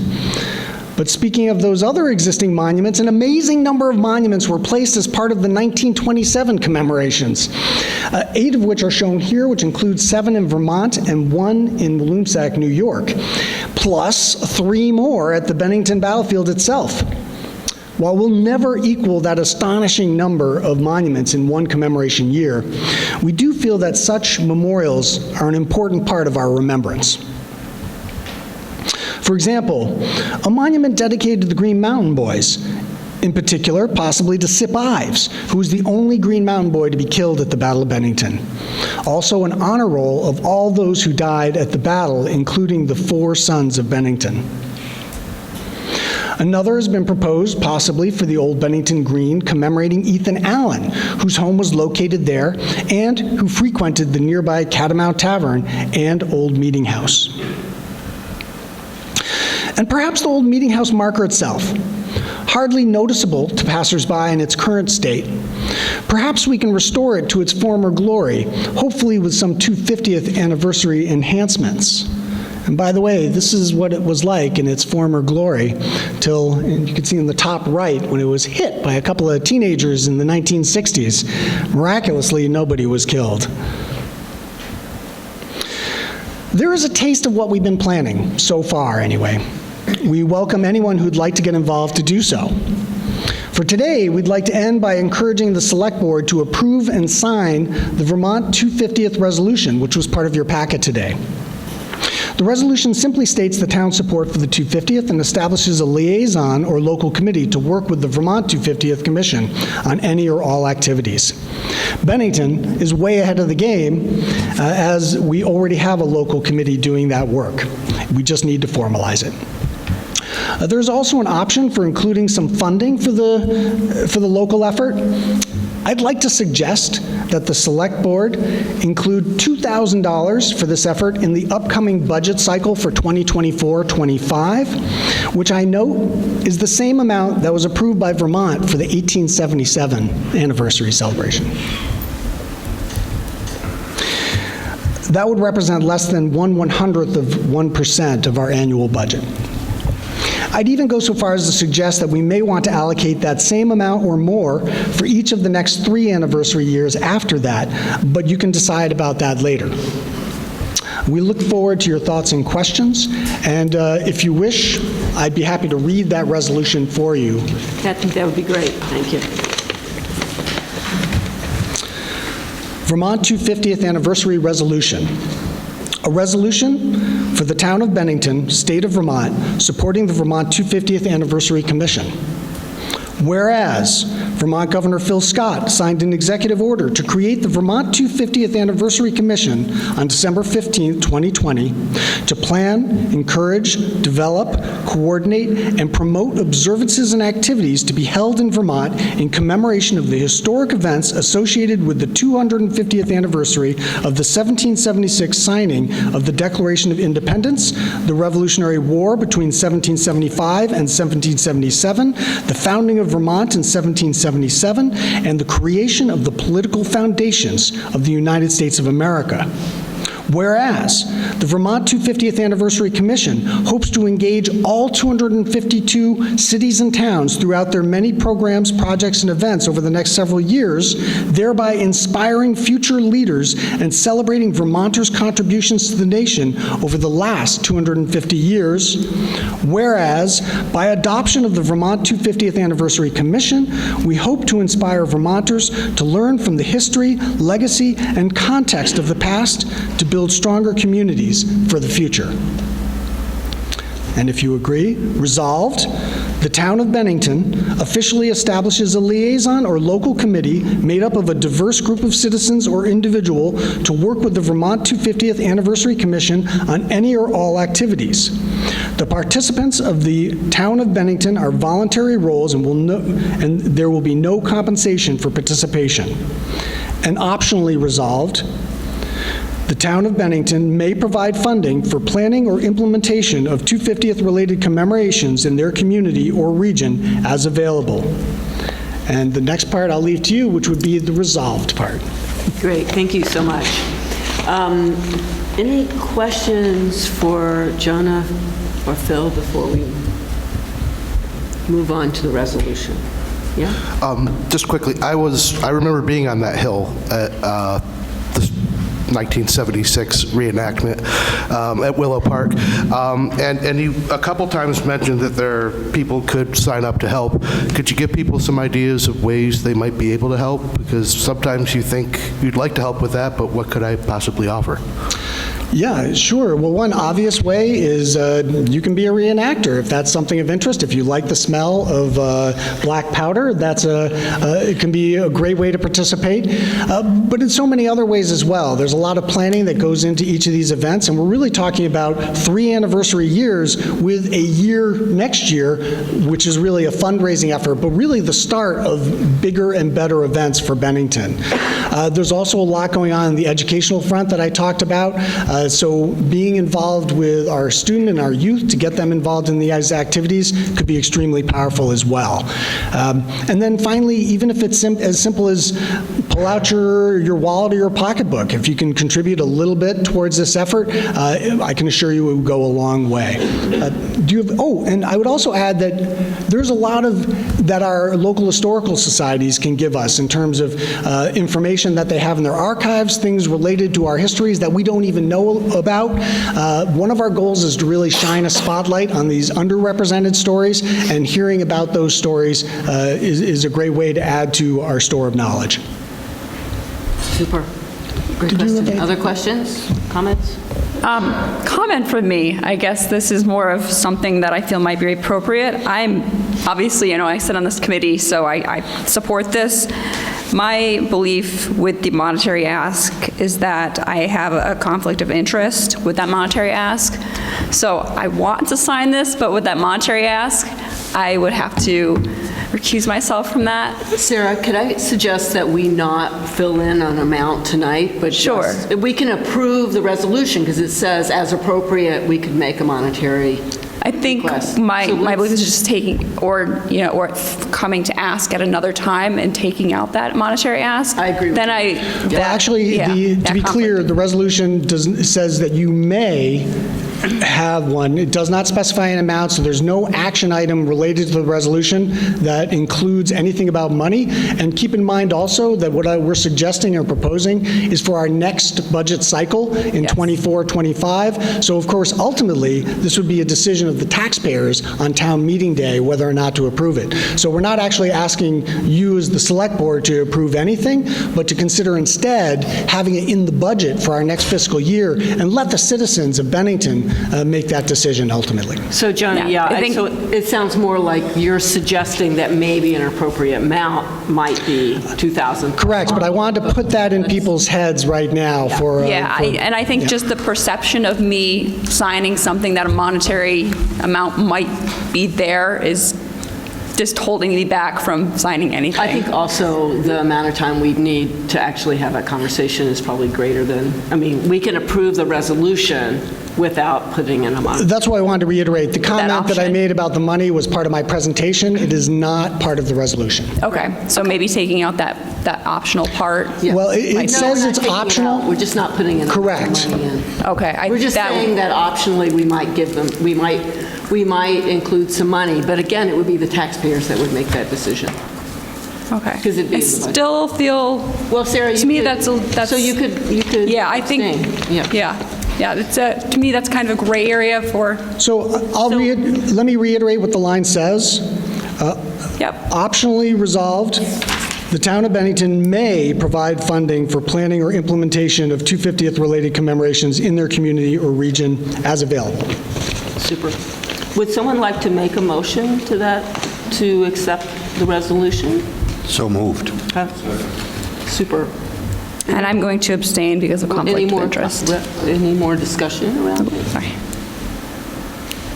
Let me just mention that Jonah has recruited folks from the Old Bennington area to sit on this committee with him, and I know a lot of great work is being done, even by folks who live in Old Bennington and who are very patriotic and nostalgic. So I've enjoyed watching that work get done. So thank you. Thank you. It's great. It sounds fantastic, and absolutely we should build that arch. And yes, I thought it was stone. It really looked like stone. I know, I was like, where did it go? We've already heard from educators at Mount Anthony who want to be involved with a possible archway project, so there's a lot of interest in that. All right. So we are open for discussion. Sam, come on up. Sam, why don't you, yeah, okay. Go there, it's fine. Sam Racino, Bennington, Vermont. Jonah knows that last Saturday, the 19th, at the museum, they had a presentation, and we've got to get a lot more engagement. People don't vote. People don't come to select board meetings. I'm pleading with the citizens of Bennington.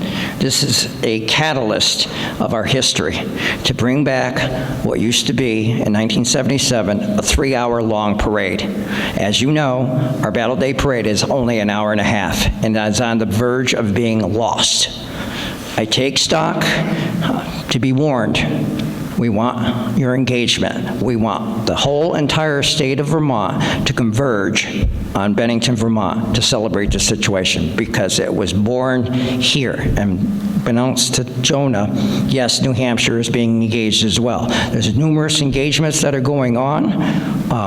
We've got pedestrian trails, bike rides. Jonah asked me to speak on this behalf, so there's a lot of engagements. I'm going to say we have a motion on the floor, so if you have anything I know to say that, on so the sign, resolution. yeah, I'm all for it. Sign it, and we got a lot of work to do. Super, thank you. Anyone else want to speak to the resolution? All right.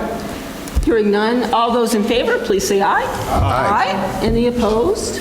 Any abstentions? I will abstain due to conflict of interest. Yes, thank you. Thank you very much, Jonah and Jeannie, Phil. I'm going to circulate the resolution for your signatures. Super. All right. All right. Next up, TIF disillusion. All right, I'm going to be a lot shorter than those last two presentations, I promise, because those are great subjects. This is not quite as exciting. So I'm here tonight to propose that the Bennington Select Board dissolve the Town of Bennington TIF District. First, I'll give some history, and then describe why I think it's appropriate at this time to dissolve the district. As most of you may recall, the town established the Tax Increment Financing District in 2017 and extended it in 2022. All TIFs in Vermont must be based on a detailed plan to support specific private development projects, and this is important through the construction of public infrastructure projects. This isn't just money for a developer. This has to be, we have to identify specific public infrastructure projects that will support private investment. The TIP plan must be approved by the Vermont Economic Progress Council, otherwise known as VEPC, following a thorough review and analysis by the VEPC and a third-party consultant. So now into why I think it's appropriate that at this point it makes sense for us to dissolve the district. Bennington's TIF was created primarily to support two large projects. Ben High and the Putnam Block Phase 2. As these projects evolved over the past few years, it became clear that TIF was not going to be a part of the funding stack for either one of those projects. In the case of Ben High, the contemplated leasehold improvements were deemed not eligible for TIF. And in the case of Phase 2 of the Putnam Block, it's been determined by the developers that the funding source, that this particular funding source, TIF, is not a good fit, and they have other funding sources that are a better fit for the project. In order for us to maintain a TIF district, we have to identify specific private development projects and specific public infrastructure projects that will support those private development projects. At this time, there are no projects that meet those definitions in the pipeline. In addition, even if there were, it would be a several-month process, paying a consultant, et cetera, to try to extend our TIF district once again. Given the fact that we don't have any particular projects, either private development or public infrastructure, that would fit into the TIF model, I'm recommending that the Select Board vote to dissolve the TIF district, effective December 1st, 2023. Happy to answer any questions, but really that's, in a nutshell, TIF is a great tool if there's projects and public infrastructure that will fit into their very strict guidelines. But we've been lucky as a community to find other ways to fund projects without having to use the TIF tool. Great. Any questions? I just have one for my edification. The TIF has not been used. It has not. So the only way to use a TIF district, you have to first have a vote to borrow. So there needs to be a bond vote, and we have not taken out or offered to the public any bonds to vote upon. Yes. I certainly understand why we're hopefully going to do this, but in the future, if we wanted to revisit this, it would be starting from scratch? Well, it actually would be starting from scratch regardless, because Okay. if we wanted to do another TIF plan, we'd have to start through the whole process because the projects would change, et cetera, and they have to do the whole analysis, hire the consultant. Then you have to pay for a third-party economic specialist to review it, make sure it makes sense. So regardless whether we were to do it now or in the future under a different enabling legislation, we'd have to start over. Okay, thanks. So it really, we're not gaining anything by if we wanted to try to save this. Yeah, I was just curious. No, it's a good question, and yeah. I would certainly advocate for continuing it if it was not such an onerous process, Right. and if we did have a public-private partnership ready to go that could take advantage of this, and we really just don't have that. We'd love to see something happen at Energizer, but that's outside the TIF district, so it's not even eligible. Other questions? And the reason not to just let it hang out there is that you have to do paperwork? Well, there's extensive reporting each year, and if we don't use it within the next 2 years, it would die of its own accord. So it really doesn't make any sense to continue at this point. Okay. All right.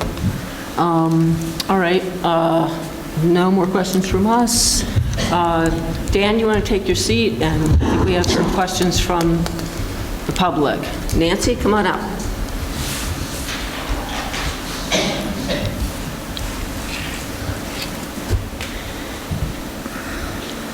Nancy White.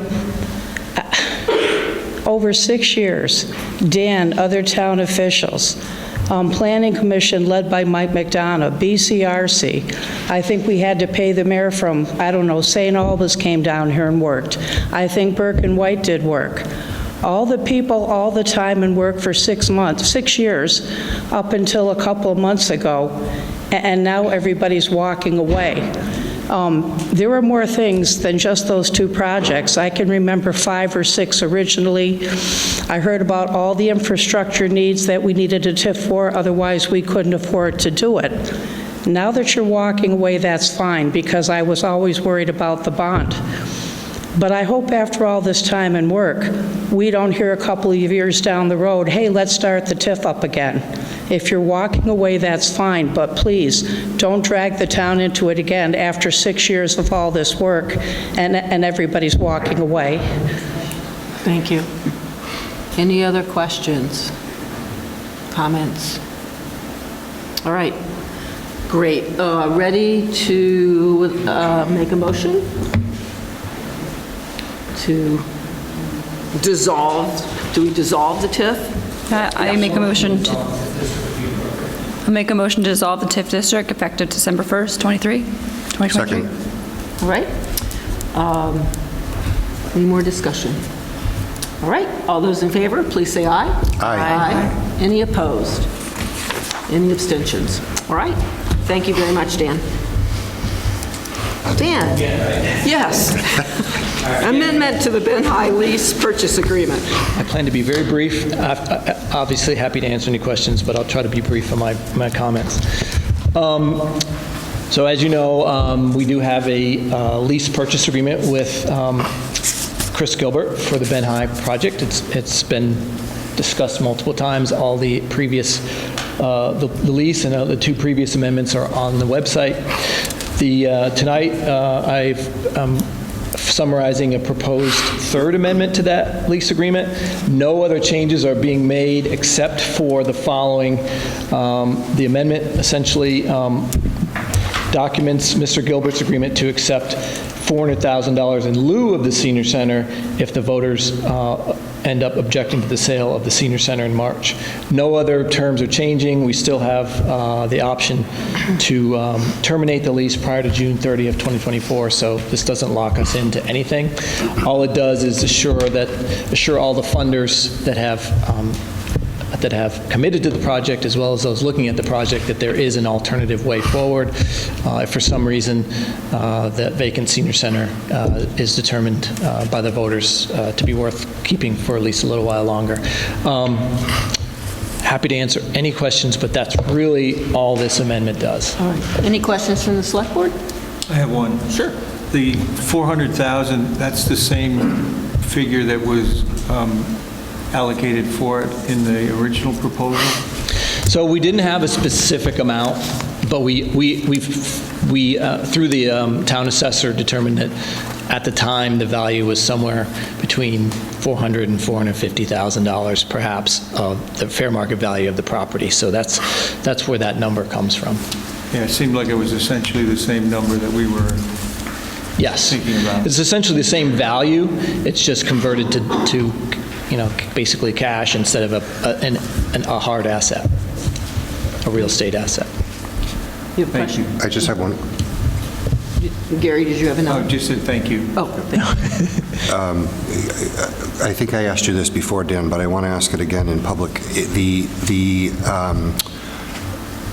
If the voters do not vote to keep the senior center as a town asset, Chris Gilbert is still interested in receiving that property, is that correct? Yes, he would be, in fact, under the lease agreement, which we could change, you get the senior center unless the voters decide not to transfer the senior center. Gotcha. That's how it works. He could say, you know what, I'd prefer the $400,000, and then we could talk about that. Yep. But as of now, it's either or. He doesn't get to choose, the voters get to decide. Gotcha, thank you. Any other questions? No? All right, Dan, if you want to take your seat for a sec. Any questions from the public? Nancy, please come up.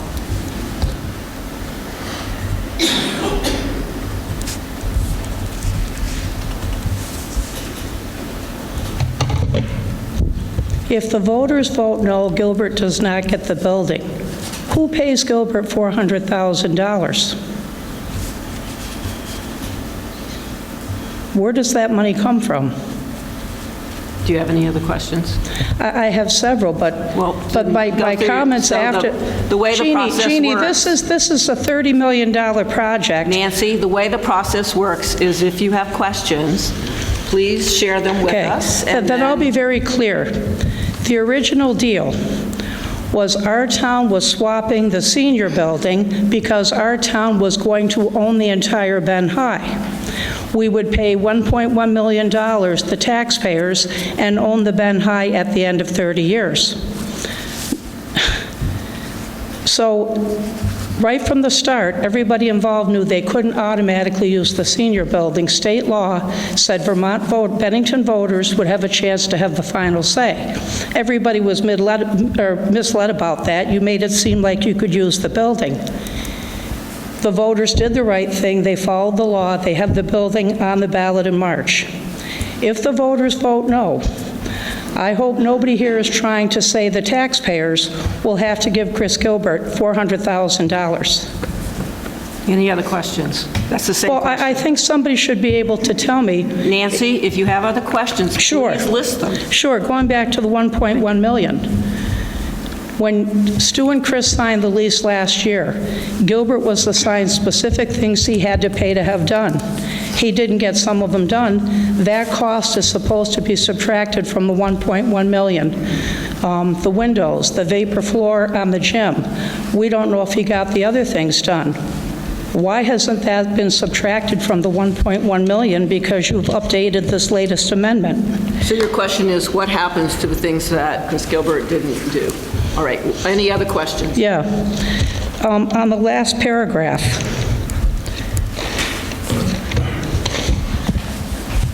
and again, if there's just one change, there's an awful lot of language on a page and a half.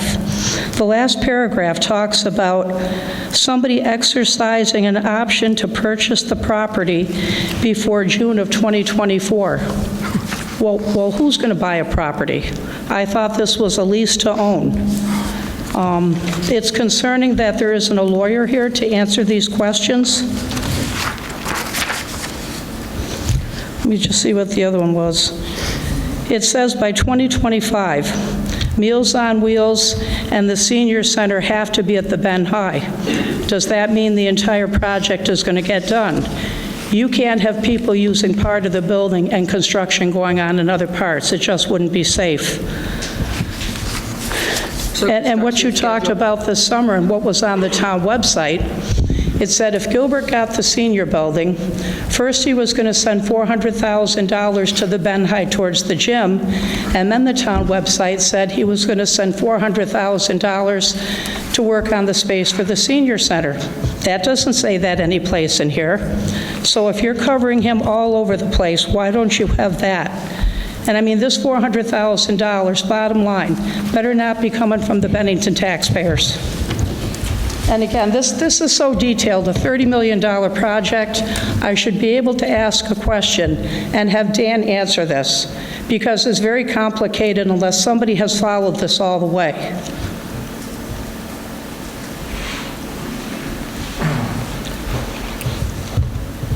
So I'll attempt to answer those questions. I'll just first say that it is a complicated deal, and we have made multiple presentations to the Select Board and the public, and all the details of the deal are on the website, and I'm happy to engage with you, Nancy, one-on-one in the town office. Nancy, please, you're out of order. As far as the $400,000, that's going to be something that we work out with the Select Board and our private partner and how that money gets paid. We simply need to have the option to show that there is a way forward if the senior center is not part of the deal. So that will be discussed. Nancy will have lots of opportunities to comment on that when and if we decide how that money has to be raised. So as far as the question about exercising the option at the end of the lease agreement, that's if Hale decides to purchase this property by June of 2024. That's when that reduction in value will actually go from a $1.5 million deal to a $1.4 million deal. So it's actually a reduction in value if the Hales move by June of 2024. And that's in negotiation between Hale and Chris Gilbert. So it's actually a reduction in value. I think we have to remember that the risk has shifted virtually 100% to our private partner as far as all of the costs of this project are concerned. So any additional costs or any savings with regard to renovating the building and the site, Hale Resources is responsible for. So the town's financial exposure is virtually nil with regard to the risk of the redevelopment. Our exposure comes in that we're become a tenant of the property and we're committing to pay rent, but we're not paying for the renovation, the vast majority of the renovation costs. We've already documented in our development agreement, which is online, the amount of money that we were contributing, which is the $2 million plus from the ARPA funds. So when will the construction schedule? So the construction schedule, as far as occupancy of the building, the Hales have have a construction schedule that would complete the entire project all at once. The residences, the recreational space, Meals on Wheels, the senior center, they would all be occupied at the same time, so there won't be any safety issues involved with regard to the occupancy. And as far as the work that Chris Gilbert was supposed to do, that has all been negotiated between the Hales and Chris Gilbert. So as the Hales will be taking over any additional cost of what Chris hasn't done, it's not of any concern of the town if the Hales feel comfortable that they can cover those costs. My understanding is the Hales believe that the work that was proposed to be done would not be of any benefit to them because they simply would have to redo it. For instance, replacing the windows, they're going to have to send these windows off to be professionally restored and brought back. They're not going to be just putting the windows back in. It's not going to be help them out. So that's really an issue between Chris Gilbert and the Hales with regard to the financial impact of the redevelopment. Again, because of the way the deal is now structured, the town does not have any exposure beyond our ARPA funding for the redevelopment. So I think that answers all those questions, but I'm happy to try to clarify. I think the only other question was lawyers, and lawyers have been involved in all of this. And yeah, so this, I hate to out you, but you're also a recovering lawyer. Yeah, I don't like people to know that I'm a recovering attorney, but actually this agreement was vetted and reviewed by our counsel, so we do not take these agreements lightly. We make sure that they're reviewed by counsel. I always like a second set of eyes on anything, just like a physician. Don't treat yourself. You should always see a doctor. I always seek the advice of Merrill on anything legal that is binding on the town. So, sure. Oh, come on up. I did want to just take this opportunity to clarify something that we learned when we presented to the seniors at the Bennington Senior Center who were very concerned about this petition. And at that meeting, we learned that more than half of the people that had voted for the petition thinking that they were preventing the senior center from closing. And I want to be crystal clear here that the issue about the transfer of the current building for the senior center would only happen after the senior center has moved to its new larger location and the former senior center building is standing there vacant. That is what the town was posting, that we were getting permission from the community, we were posting notice that we were planning to sell a municipal property once it became vacant. And I think it's really important for people to understand that, because a lot of people had the misconception that by voting for the petition, they were saving the senior center. The senior center is not in any danger. There is no plans of closing the senior center. The plan is to move it to a new, larger facility, and once the old building is vacant, no longer being used, that is when it would become part of the deal to pay for this fit-up of that new space at the senior center.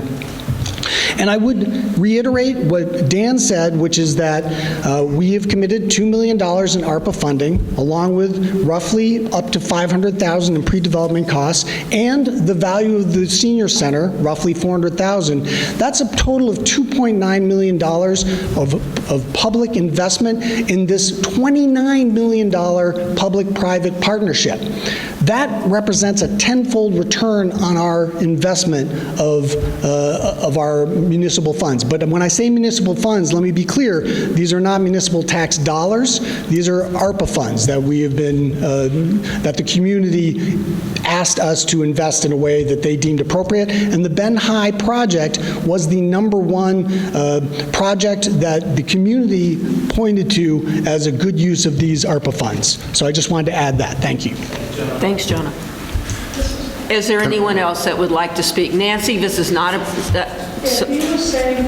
Nancy, please stop. Nancy, please stop. Is there anyone else who would like to speak? Jeannie, I have a couple of follow-ups if I Okay, when I yes, have a chance. Nancy, yes, Yeah. and you're for- up. Nancy, you may not do that. If You're he was out of putting order. false information about those of us who got signatures. You are out of order. Please sit down. Ed has the floor. Here's the memo. Ed has the floor. $400,000. Ed has the floor. Who's going to pay it? Stu, let's take a 2-minute break. Okay. Nancy, please take your seat. Thank you. Ed? Okay, we're not, yep, don't leave. Okay. Nancy. Ed, Thank you. Dan, these questions are follow-up for you. The senior center will be located in the Ben High building when the Ben High building is completed, regardless of what happens to the current senior center property. Is that correct? That's correct, yes. There would be no certificate of occupancy issued at the new Ben High building during construction if it was deemed unsafe, correct? That's correct, absolutely. The amendment that you're asking us to look at tonight is only regarding the $400,000 value that was put on the senior center that now must be replaced in cash in the event that the senior center is voted to be held onto by voters. Is that correct? That's correct, yes. So the only issue on the table tonight is the $400,000 cash versus property. Yes. Yep. The work not done by Gilbert up until now has no impact on the town or the town's finances as it relates to this project. Is that correct? That's correct. Any additional work, if any at all, which the Hales say there isn't, would be borne by the Hales at their cost, not a taxpayer or in regard to the ARPA funds. Thank you for the clarification. Okay, thank you. Thank you very much. Anyone else? Nancy, do you have a question? I want a clarification. I'm not sure I caught what Jonah said. Did you say half of the people who signed the petition for the Ben High for the senior building were told the senior center was going to close? I will read what I said. I just want to make sure. Nancy, you cannot do, so anything you have, you direct to me. I want clarification. Did Jonah just say that half of the people who signed the Ben High petition did so because they thought the senior center was closing? What I understood him to say was that half the individuals at the senior center who signed the petition did so thinking that the senior center was closing. That is very different than half the people that signed. I can say as someone... Nancy, it's like... Jeannie, you're talking... He's just giving you a piece of information, whether you like it or not. Close to 500 people signed it. I would think a handful were at the senior center. You have a person in this room that went out door to door and got 150 signatures. I'm sure that she told the public exactly what the purpose was. So I don't want false information out there. We're not talking about the public. We're talking about what the seniors told Jonah. And that is all. That was all that was said. Well, what the seniors told Jonah. And it was said clearly. It was said clearly. Yes. So it was what? Please, this is... Oh, I didn't hear you. It was clear, Nancy. Jonah told us that of the folks that he spoke with at the senior center, a good half of them were under the impression that signing it would save the senior center and stop it from closing. That's all he said. Well, that isn't what those of us who got signatures put out there. So, let's see. So, at this point, we need a motion to approve the amendment to the Ben High lease purchase agreement. I just ask that you approve the amendment and authorize the town manager to sign it. Okay. Any more discussion? No? All right. All those in favor, please say aye. Aye. Aye. Any opposed? Any abstentions? Okay. Great. Thank you so much. All right. On to the manager's report. Yes, I'm afraid I've got some action items tonight that we'll have to deal with. The first has to do with disaster recovery equipment. Nick Cave, our IT director, and Melissa Curry, our finance director, are proposing to purchase a number of pieces of equipment that will go a long ways towards our disaster recovery development and security in our IT systems. The estimated cost of that equipment, which I included in a memorandum to you folks, and it went out before the meeting, but it was included in the packet, is $49,029.83. We believe this is an appropriate purchase from the capital reserve, which will have no impact on the current budget, and I'm asking for a motion to approve the spending of capital facilities reserves for that purpose. Do you have a second? Second. All right. Any discussion? Question? Yes. Is this for equipment only, or is this equipment and No, this is equipment only. Thanks. Yes, and the equipment is spelled out in the memo, right? Phone system, backup appliances, and enclosures and associated hardware. All right, so... One question. So Okay, this go is equipment only, no subscriptions, is that correct? There was a description that I did not attach to the memorandum. Okay. It is. This, the memo? It lists everything. Well, the memorandum details, in summary, what the equipment is. It doesn't get into the actual detail of the number of routers or the number of... Yes. Oh, so were there subscriptions? Yes, they are. Ongoing? Yes, they're provided by Nick and Melissa to the manager. And, yeah, I don't think I got that today. No, you wouldn't. It wasn't No. attached. Okay, that makes sense. And what's the estimate for the ongoing subscriptions? Sarah, what did you say? None of us can... The estimate for the ongoing subscriptions that are attached to the 49? The ongoing what? Subscriptions, like yearly subscriptions. Oh, okay. Subscription? That we all forget, we're paying for every year type of thing. Oh, I see what you're saying. Yes, yeah. So this is upgrade phone system and alarm panel upgrades, 19,000 and some. Yep. Backup appliances and managed service providers setup fee, 13,000 and some. And then enclosures and associated hardware, 16,500. So it doesn't look like there are any subscriptions. It looks like it's correct. So we're not discussing subscriptions as it relates to this right. This is item. all just putting stuff in place. Yeah, software and hardware. Thank you. Yeah, this is a summary of the equipment that we plan to purchase, and it doesn't get into the very specific detail of the pieces of equipment, but it's what they're used for. And these are one-time purchases. These will be purchased and installed to provide us with So security. nothing in what you're asking of us is recurring? That's correct. Thank you. All right. So are these all new? These are all new systems? Yeah. Yes. Do you have any idea if they have large subscriptions or are they just minimal? Well, I know that's a very particular question, but all of this equipment is being purchased to provide the town with sufficient security and sufficient disaster recovery. So if something happens to the main server and it goes down, we have backup facilities and backup situations in place so that all of that information that is contained on the server is not lost. We are a $21 million business. We really need to be in the 21st century. yes, I very much understand that it's needed. I just want to know, how much is it, like a $10,000 subscription each year? Is it, Oh, no. These are one-time purchases. So these are not subscriptions. These are the actual hardware yes, I understand software. that. Yeah. But, with these subscriptions Well, we may, subscriptions but come into that'll go play. in budget, and we'll look at that as a Yeah, I mean, budget. there's obviously there's ongoing annual phone system costs, phone use costs, computer use costs. We have a number of contractors we work with in the operations of our systems. Those costs are not involved in this particular motion. Okay, but they do go with the equipment that we're buying, right? Yeah, but they won't change. But okay, I guess they're not we're buying the equipment, but they don't go with the cost. So I guess it just doesn't make sense to me. Equipment only discussion. Yeah.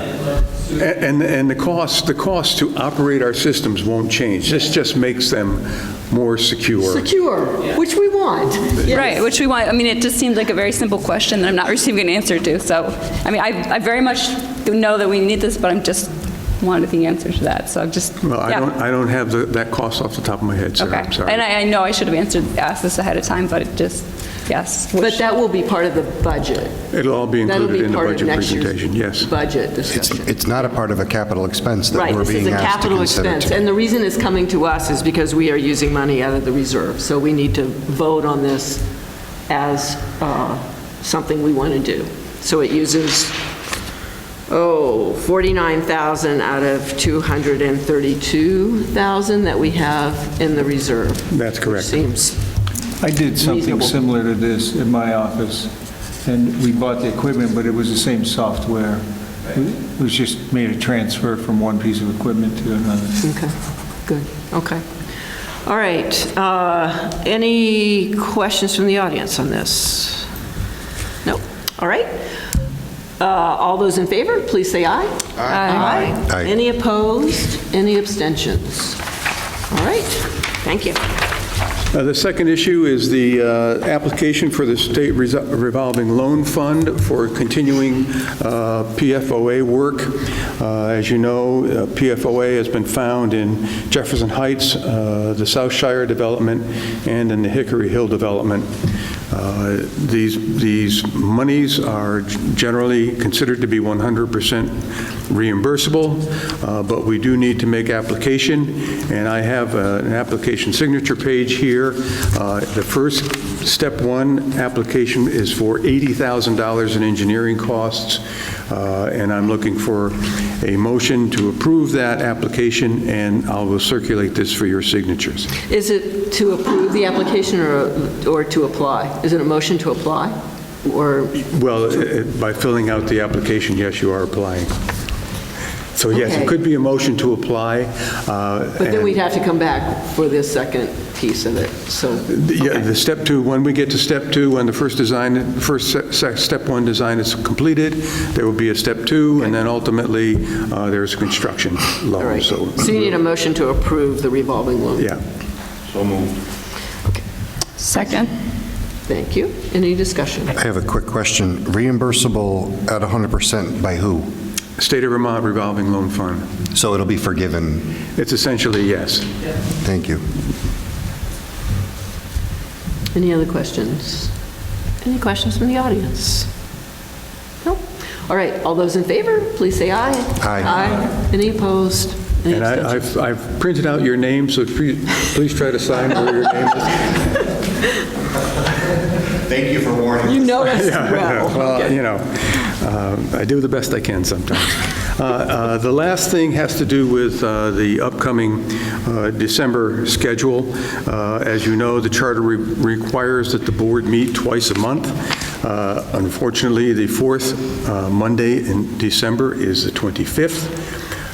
So unless you folks would like to meet on Christmas Day, I'm recommending that we change our schedule and meet a very, very brief meeting on December 18th, which is the third Monday, to do basically a very compact agenda, approve warrants, that kind of thing.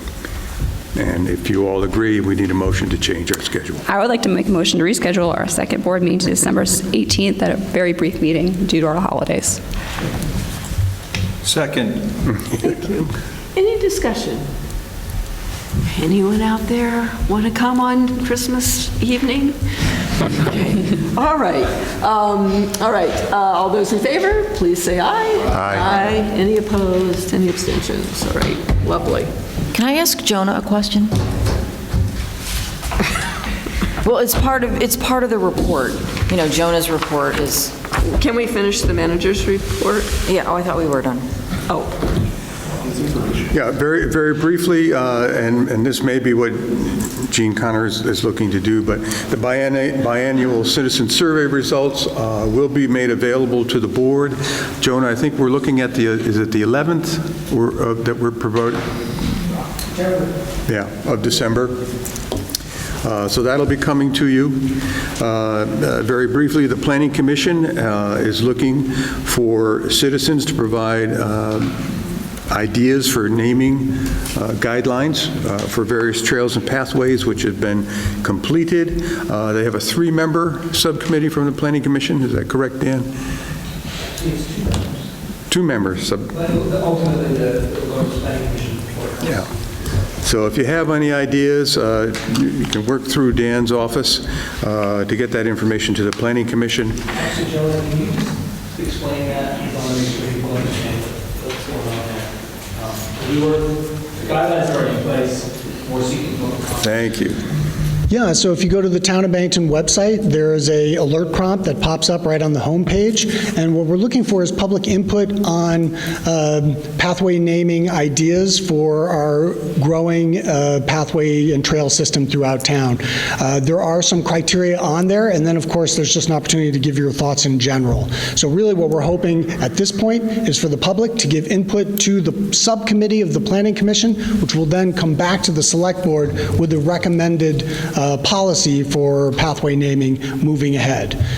Our pathway system has grown quite a lot, and it sort of has happened in a haphazard way, and the thought is we want to be more thoughtful about the process moving forward. Thank you, Jonah. And then the last note is I want to give a shout out, and I know that some of the board members have already approached me about it. The Riverwalk is completed now, except for some seeding and grass work. We've received a lot of positive comments about the lighting, especially in the upper end between School and Park Street. And I want to congratulate the town staff that worked on that. They did a really super job. And that concludes my report. It's beautiful. Jean, do you still have a question? Okay. So in Jonah's report, Jonah, you mentioned that Cat TV produced a video of the walkthrough at Ben High, and I'm wondering where that can be viewed. Is it on the Cat TV website? It is, and there's also a link to it on the Ben High page, Great. The informational page on the Town of Bennington's website. Okay, I asked the question so people would know where to find it. Yep, great, thank you. Okay, great, thanks. That's great, thank you. All right, upcoming agendas. So December 11th, which sounds like a big meeting, right? We are having community survey, the Bennington Police Department is coming, Green Mountain Express is coming, and then an update on the Planning Commission's efforts on the new town plan. Yes? That's what okay. And then... I know that Shannon has a couple of CDBG. Okay, and then a few others. It's going to be a long one. Yeah, so hopefully the 18th will be short. And then January 6th and 13th we'll have budget meetings, which are both Saturdays, and they start early in the morning. And then January 8th, the auditor is coming. Yes. Okay, that's what we know. All right, other business. Yes, I'll make sure I have my mic's on. Yeah, the Vets Home has a tree lighting December 6th at 5:30. I know the holidays can be difficult for many people, so during the holiday season, and always, of course, just remember, and a smile can go a long way. And always just can be kind to one another. Nothing for me. I just wanted to announce the BBC Town Tree Lighting / Menorah Lighting is December 2nd at Merchants Park from 3 to 5. There's going to be activities and hot chocolate and all kinds of festivities, so. No? All right. All right, so we have need of an executive session to discuss contracts and personnel. So with that, we'll say thank you all for sticking with us until 8:30 at night.